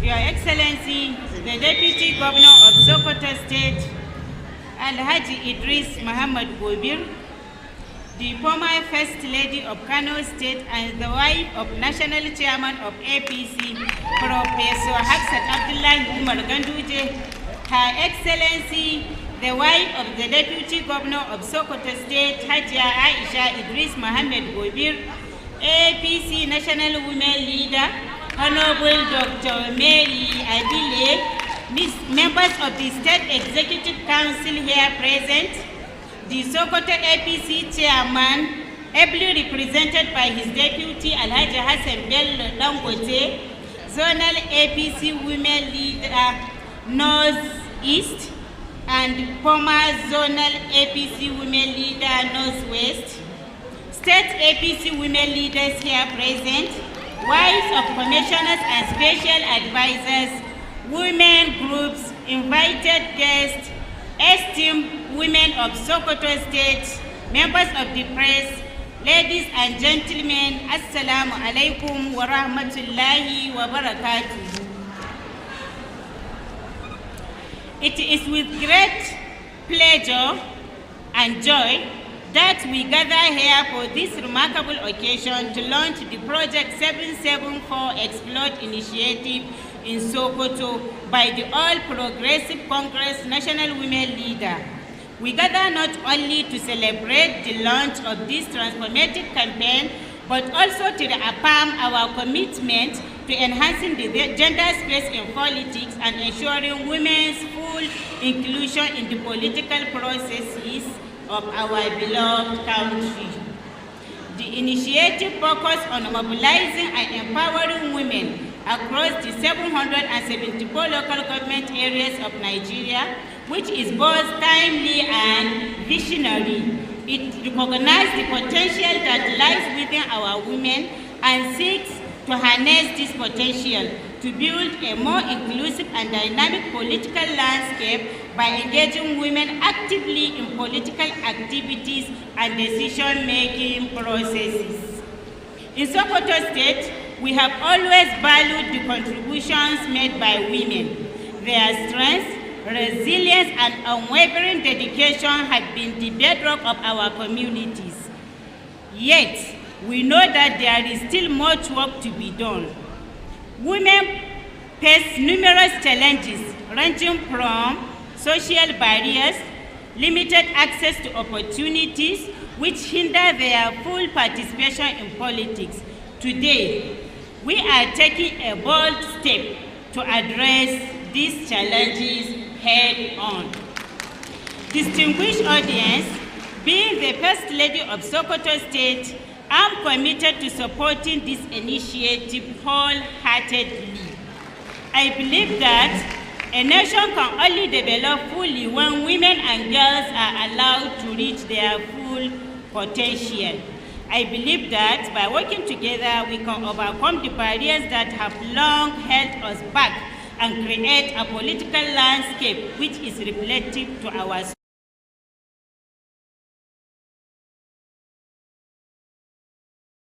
Seize this opportunity with both hands. Let us break the chains of tradition that confine us, challenge the stereotypes that limit us, and rise to the occasion as leaders and change makers. Your voice counts and your contributions are invaluable, and your leadership is essential for the progress of this state and the nation at large. To this end, I would like to extend my deepest gratitude to the APC National Women Leader, Dr. Mrs. Mary Alile, for her visionary leadership and dedication to this cause.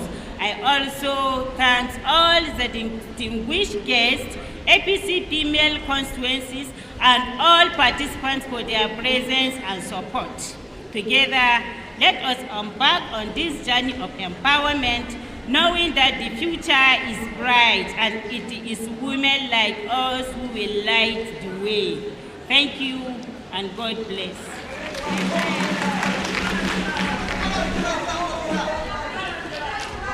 As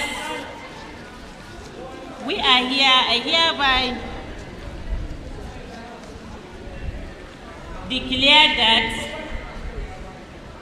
the 23, as it was said by one of the speakers, that economic empowerment, economy is one of the factors that is causing problem to the women in politics.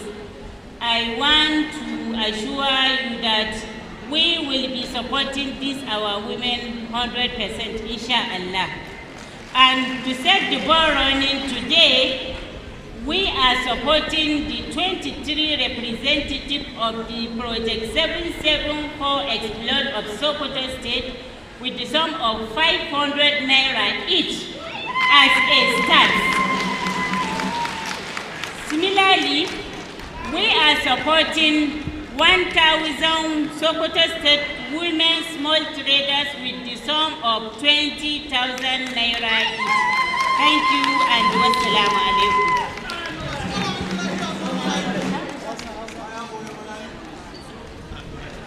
That was the speech and the inauguration of the 774 Explode project by Her Excellency.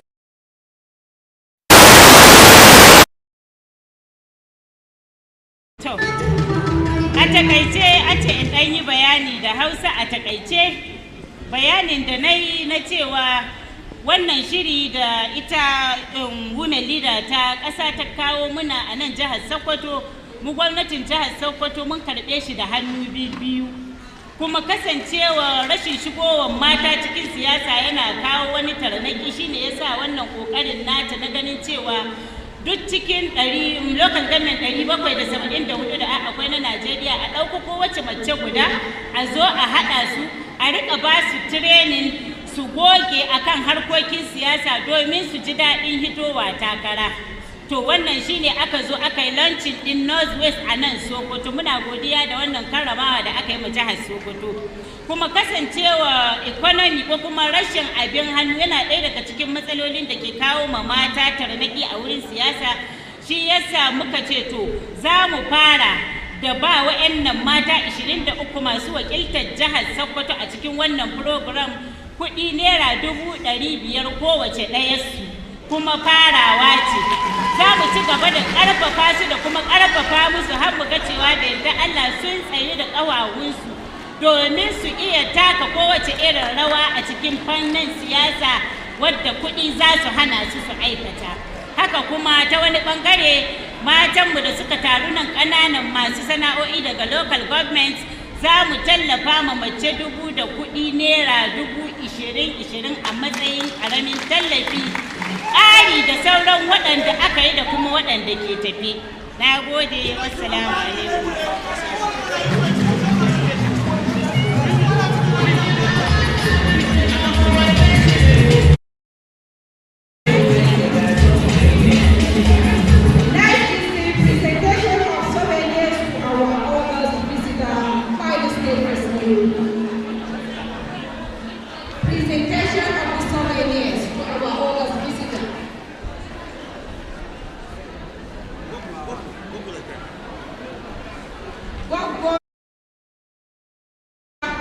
Should come for her souvenir, courtesy by the Sokoto State Government.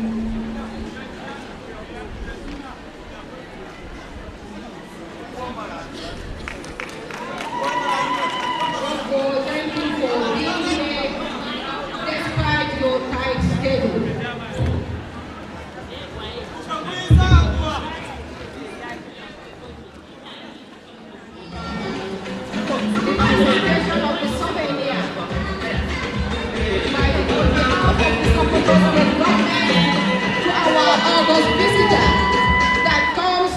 The 774 Explore project. That was the souvenir.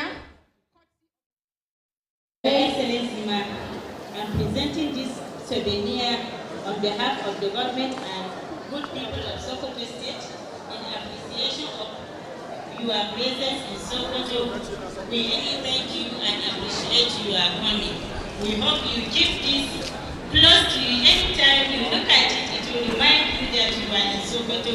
It is made by our young ones who are in labor intensity with the promotion of art and craft in Sokoto State.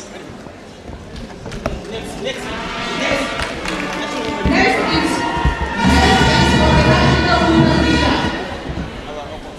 Our honored visitor that is here in Sokoto for the inauguration of 774 Explore.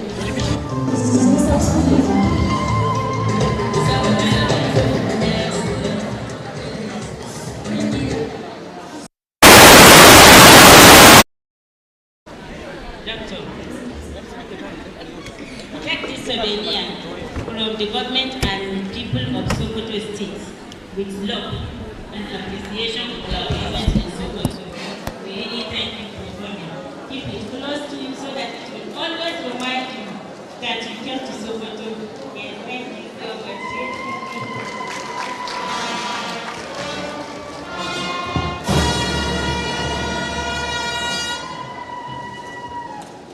That was the highlight of this occasion. The inauguration and the presentation of souvenir has been made. And now to the grand finale of this event is the speech by the representative of His Excellency Dr. Ahmed Aliyu, Sokoto State, by his able Deputy Governor, Alhaji Idris Muhammad Gobir.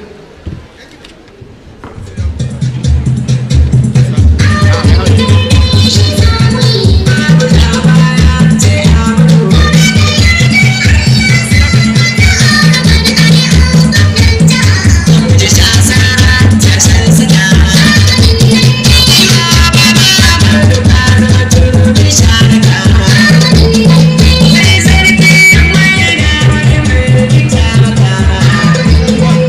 you.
أعوذ بالله من الشيطان الرجيم بسم الله الرحمن الرحيم.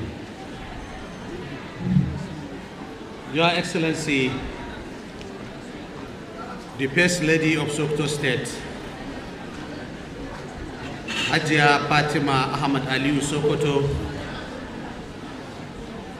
Your Excellency, the immediate First Lady of Kano State, wife of the National Chairman, APC, Hajia Professor Hafsat Abdullahi Umar Ganduje, Your Excellency, the Second Lady of Sokoto State, Hajia Aishatu Idris Mohammed Gobir,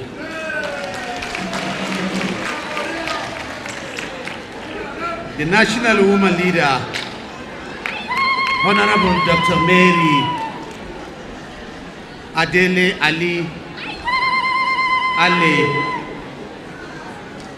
members of the Sokoto State Executive Council and special advisors here present, the State Deputy Party Chairman APC, Alhaji Hassan Bello Dangote, the Chief Executives of Board and Parastatal here present, women groups, members of the press, invited guests, ladies and gentlemen, Assalamu alaikum.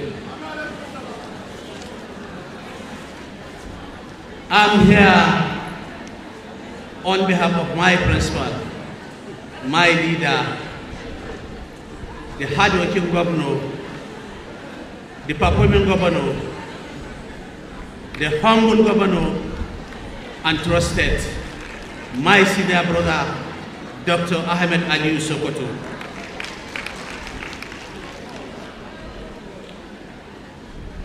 I'm indeed very delighted to give a remarks in this historic event taking place in Sokoto. This program comes at the right time. Invited guests, this transformative campaign will no doubt enhance the woman participation through gender space in all aspects of women's lives, in particular in the political process. Values and change from the gone tradition to modernity. Ladies and gentlemen, the role played by our women during electioneering campaign, which show us through cannot be overemphasized. It is in recognition of this that the present administration has come up with the numerous programs that have direct bearing to the life of women in the state. Let me at this point reiterate the state government's commitment in ensuring and supporting women participations in the act of governance in order to ensure a gender balance and the woman inclusions. I want to also call on all the people of Sokoto State to support this project of Women Explore initiatives. Finally, I owe it a duty to myself to give a special thanks to APC National Woman Leader, Dr. Mrs. Mary Alili, for her exclusive leadership and dedication to the service of humanity. I also want to use this opportunity to thank our First Lady, Her Excellency Hajia Fatima Ahmed Aliyu, who also betrayed her professional competence, especially in the process of appointment of women to occupy key positions in the present administration. Before I end these remarks, I want to also thank all the participants in these programs and wish everybody safe return back to our respective destination. And thank you. Wassalamu alaikum.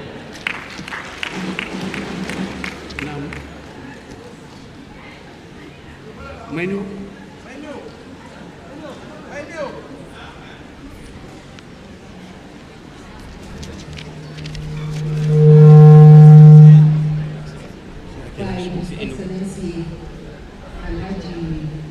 Idris Gobir.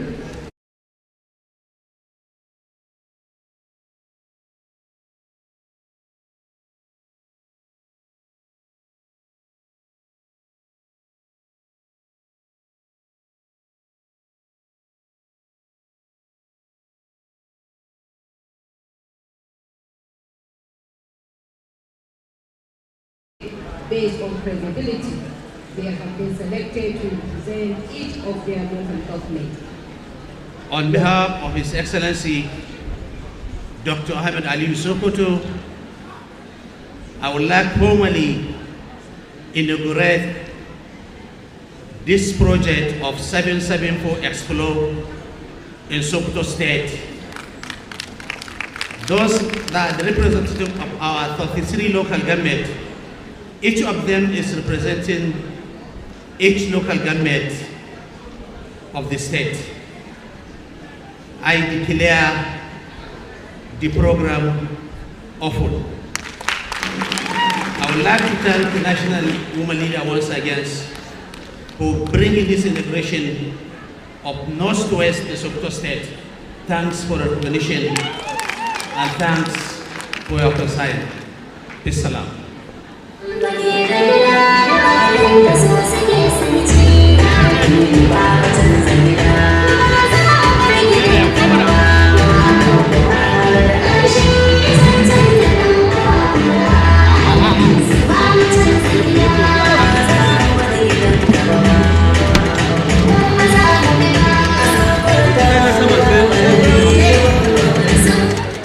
Congratulations to the newly inaugurated representative of the Technical Local Government of the 774 SPO project, which brought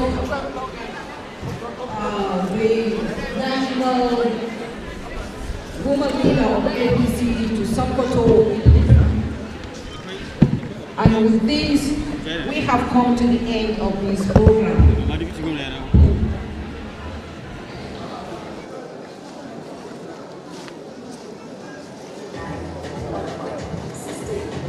I confirm again on behalf of His Excellency the Executive Governor of Sokoto State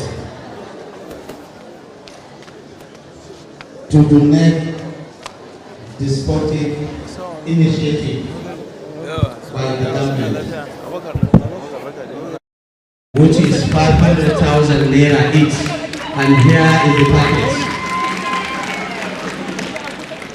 Here is the sport of the His Excellency and the people of Sokoto State for the start of the program. And God bless.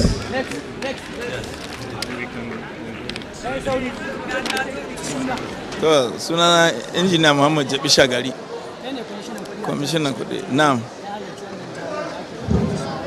Yes.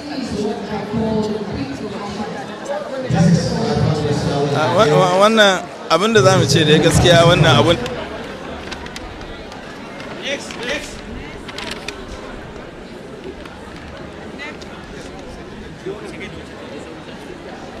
This is another 500,000 sport for the 12th participant.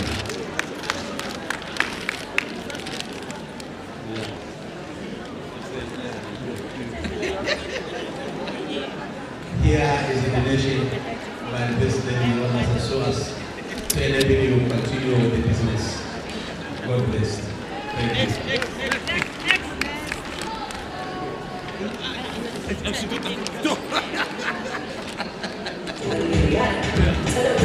This is the sport of 500,000 naira for the start of the program. God bless. Yes. This is the amount 500,000 donated by the state government for the start by the one of His Excellency. This is another 500,000 for another participant of this program to enable her carrying out the businesses of her choice. This is 500,000 from the government just to enable you to continue the business. This is another 500,000 for the purpose of 774 project, Explore project, to enable you to continue our project.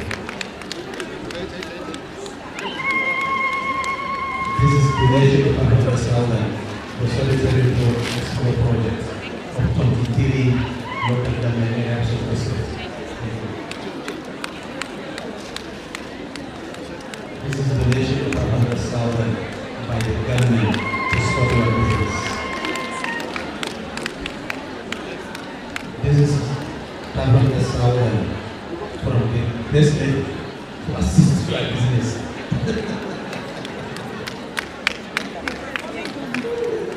This is 500,000 to enable you carry out the business. This is 500,000 to enable you carry out the 774 Expo project. God bless. This is the donation of 500,000 to the 774 Expo project to enable you carry out the business. This is 500,000 by Excellency to enable you carry out 774 project. This is 500,000 to assist your business pride by Excellency President Ujapati. This is 500,000 by President to enable you carry out the business pride.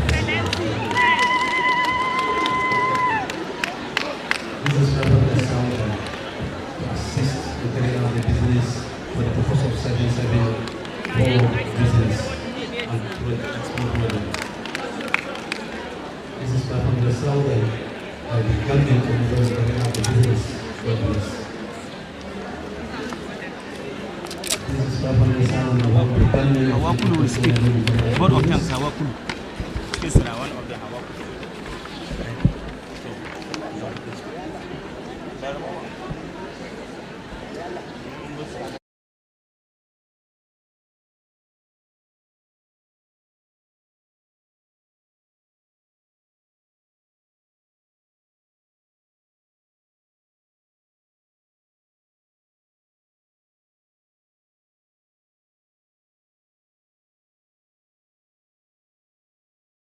On behalf of His Excellency Dr. Ahmed Ali Sokoto,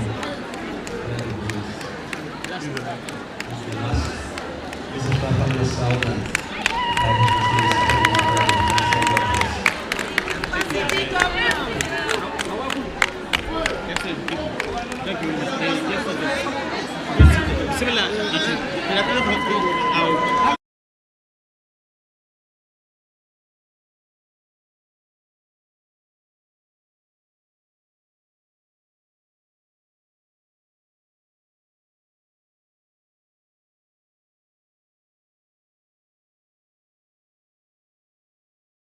Da Aliyu gwamna na Sokoto dan Alu da godiya gaba kai nuwa da sharrabu kaga ginin.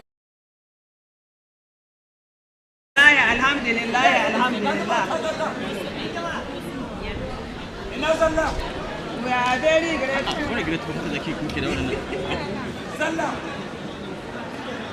We really appreciate our able and iron lady, Honorable Dr. Mary Adele Alele, our Iron National Woman Leader.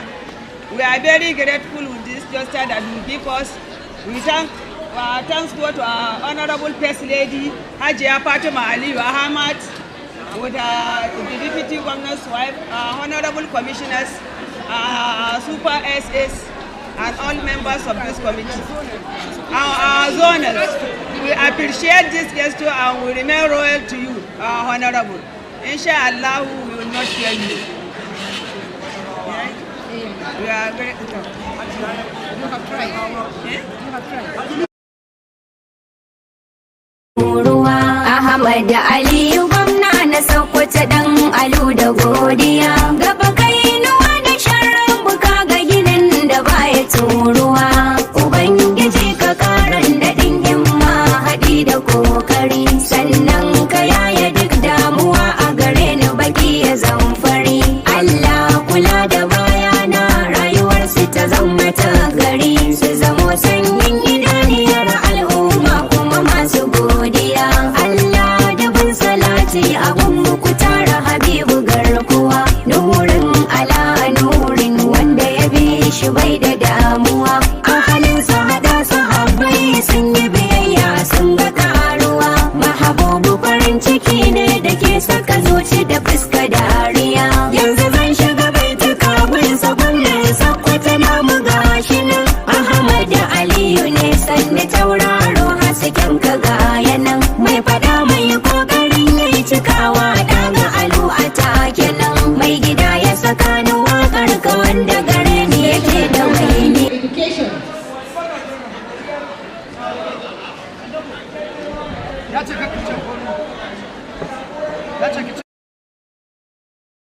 gaba dai Ahmad Aliyu mai nasarar da ba za ta kirgu ba da shi bai tauna dutse ko ya gwada ba za ya taunu ba sakkwatawa mu goda Allah mu inuwar mu ba za ta saru ba dan Alu ya dauki himmar gyara akwai gaba yan kwaramniya gaskiya ɗaya ce abi ta duk wanda yake ta ba za ya moru ba yan kashe mu raba kuwa zai sakkwata dai ba za ta karbu ba dan Alu ya shirya aiki masu yawa ba za su gulawa ku ce sun dauki buhun garangiya Ahmad da Aliyu gwamna na Sokoto dan Alu da godiya gaba kai nuwa da sharran buka ga ginin da baya turuwa Ahmad da Aliyu gwamna na Sokoto dan Alu da godiya gaba kai nuwa da sharran buka ga ginin da baya turuwa Ahmad da Aliyu gwamna na Sokoto dan Alu da godiya gaba kai nuwa da sharran buka ga ginin da baya turuwa ubangiji ka karan daɗin himma haɗi da kokari sannan ka yaya duk damuwa a gare ni baki ya zamfari Allah kula da bayana rayuwarsu ta zama ta gari su zamo sanyin idaniyar al'umma kuma masu godiya Allah da bin salati abun muku tara Habibu garkuwa nurin ala nurin wanda ya bi shi bai da damuwa a halinsa hada sahabbai sun yi biyayya sun ga karuwa mahabubu farin ciki ne da ke saka zuci da fuska dariya yanzu zan shiga bai ta kabul sabon da sakwata namu gashi nan Ahmad da Aliyu ne sanni tauraro hasken ka gaya nan mai fada mai kokarin yayi cikawa daga Alu a take nan mai gida ya saka ni wakar ka wanda gare ni yake da wainiya gaba dai Ahmad Aliyu mai nasarar da ba za ta kirgu ba da shi bai tauna dutse ko ya gwada ba za ya taunu ba sakkwatawa mu goda Allah mu inuwar mu ba za ta saru ba dan Alu ya dauki himmar gyara akwai gaba yan kwaramniya gaskiya ɗaya ce abi ta duk wanda yake ta ba za ya moru ba yan kashe mu raba kuwa zai sakkwata dai ba za ta karbu ba dan Alu ya shirya aiki masu yawa ba za su kirgu ba masu niyyar dagulawa ku ce sun dauki buhun garangiya Ahmad da Aliyu gwamna na Sokoto dan Alu da godiya gaba kai nuwa da sharran buka ga ginin da baya turuwa dan fulani kana ina ne barbela ta taka karsana na riga na san ka da ko da wargi bai iya cinye dorina jamu kwamishina ta rago kake kai ke kwashe runduna ayyukanka kawai kake mun ga babu ruwanka da yan hayaniya mai gida ki murmushi na ji bera ya mutu tun da daddare na ga shirwa zai wuce da danko da ni zana mai tare sakwatawan shehu kun rike dahir kun bar tare dan Alu ya dauniya zai rike ku amana babu wariya gishiri ga tammiya ni ba zan mance da sinusinawa ba dan fulani ga kusar da ba za ta Ahmad da Aliyu gwamna na Sokoto dan Alu da godiya gaba kai nuwa da sharran buka ga ginin da baya turuwa Ahmad da Aliyu gwamna na Sokoto dan Alu da godiya gaba kai nuwa da sharran buka ga ginin da baya kyautar da na samu kuma wannan kyautar ta nuna min matsayina kuma ta nuna mana jajircewa dangane da ganin mun kawo ci gaba a jihar Sokoto. Yeah, assalamu alaikum. Alhamdulillah, we really appreciate our government of Sokoto, Governor and his wife and Hajia Fatima. We really appreciate you and thank you so much for your kindness to us. We really appreciate it. Assalamu alaikum. What have you benefited from 774 export project? I didn't get you.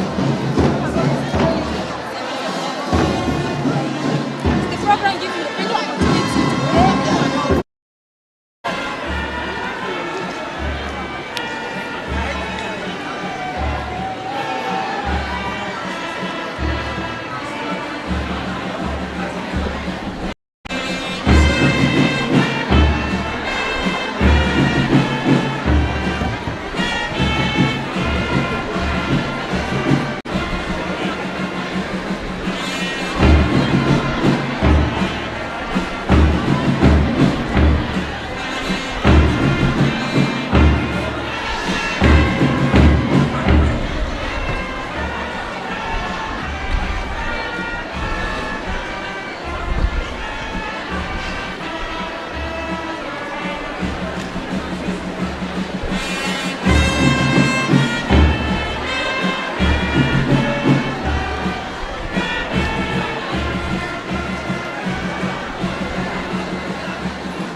right direction. So it's very good in order to be able to touch the women at the grassroots, because we are being disenfranchised by the men. That is why, because we are good managers. So, and because of lack of money, we are not part of the decision making. But with this project, women can be able to make out something out of. These people giving 500,000 today. If they go out, by the time you know it, they start making millions. So that is the essence of the money. Thank you.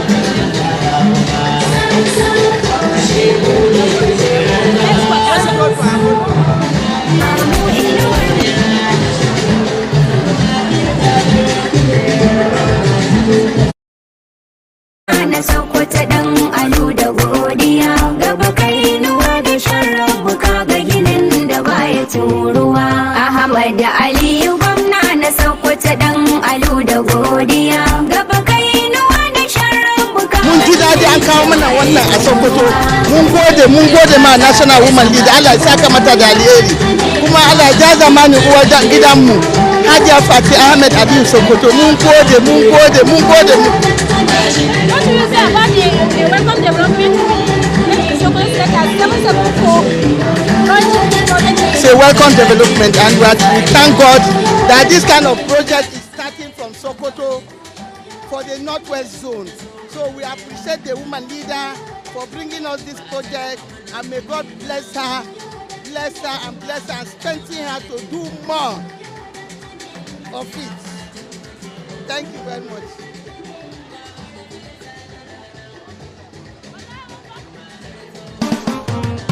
Ahmad Aliyu gwamna na Sokoto dan alu da godiya gaba kai nuwa da sharrabu kaga ginin da baya turuwa.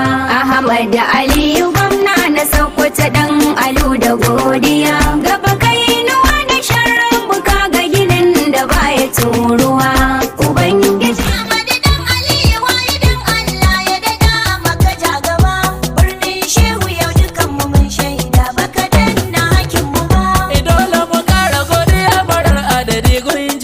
maɗaukaki duk a cikin shekara guda yanda ka ba mu gwamna adali jajirtacce mun yi arziki. Sokoto ta samu ci gaba kararrika mai ka kara yi masa jagora ya mamallaki duk a cikin shekara guda dan girman annabin kaɗa ga Aminatu Saye ta ci gaba duk a cikin shekara guda Sokoto ta samu ci gaba.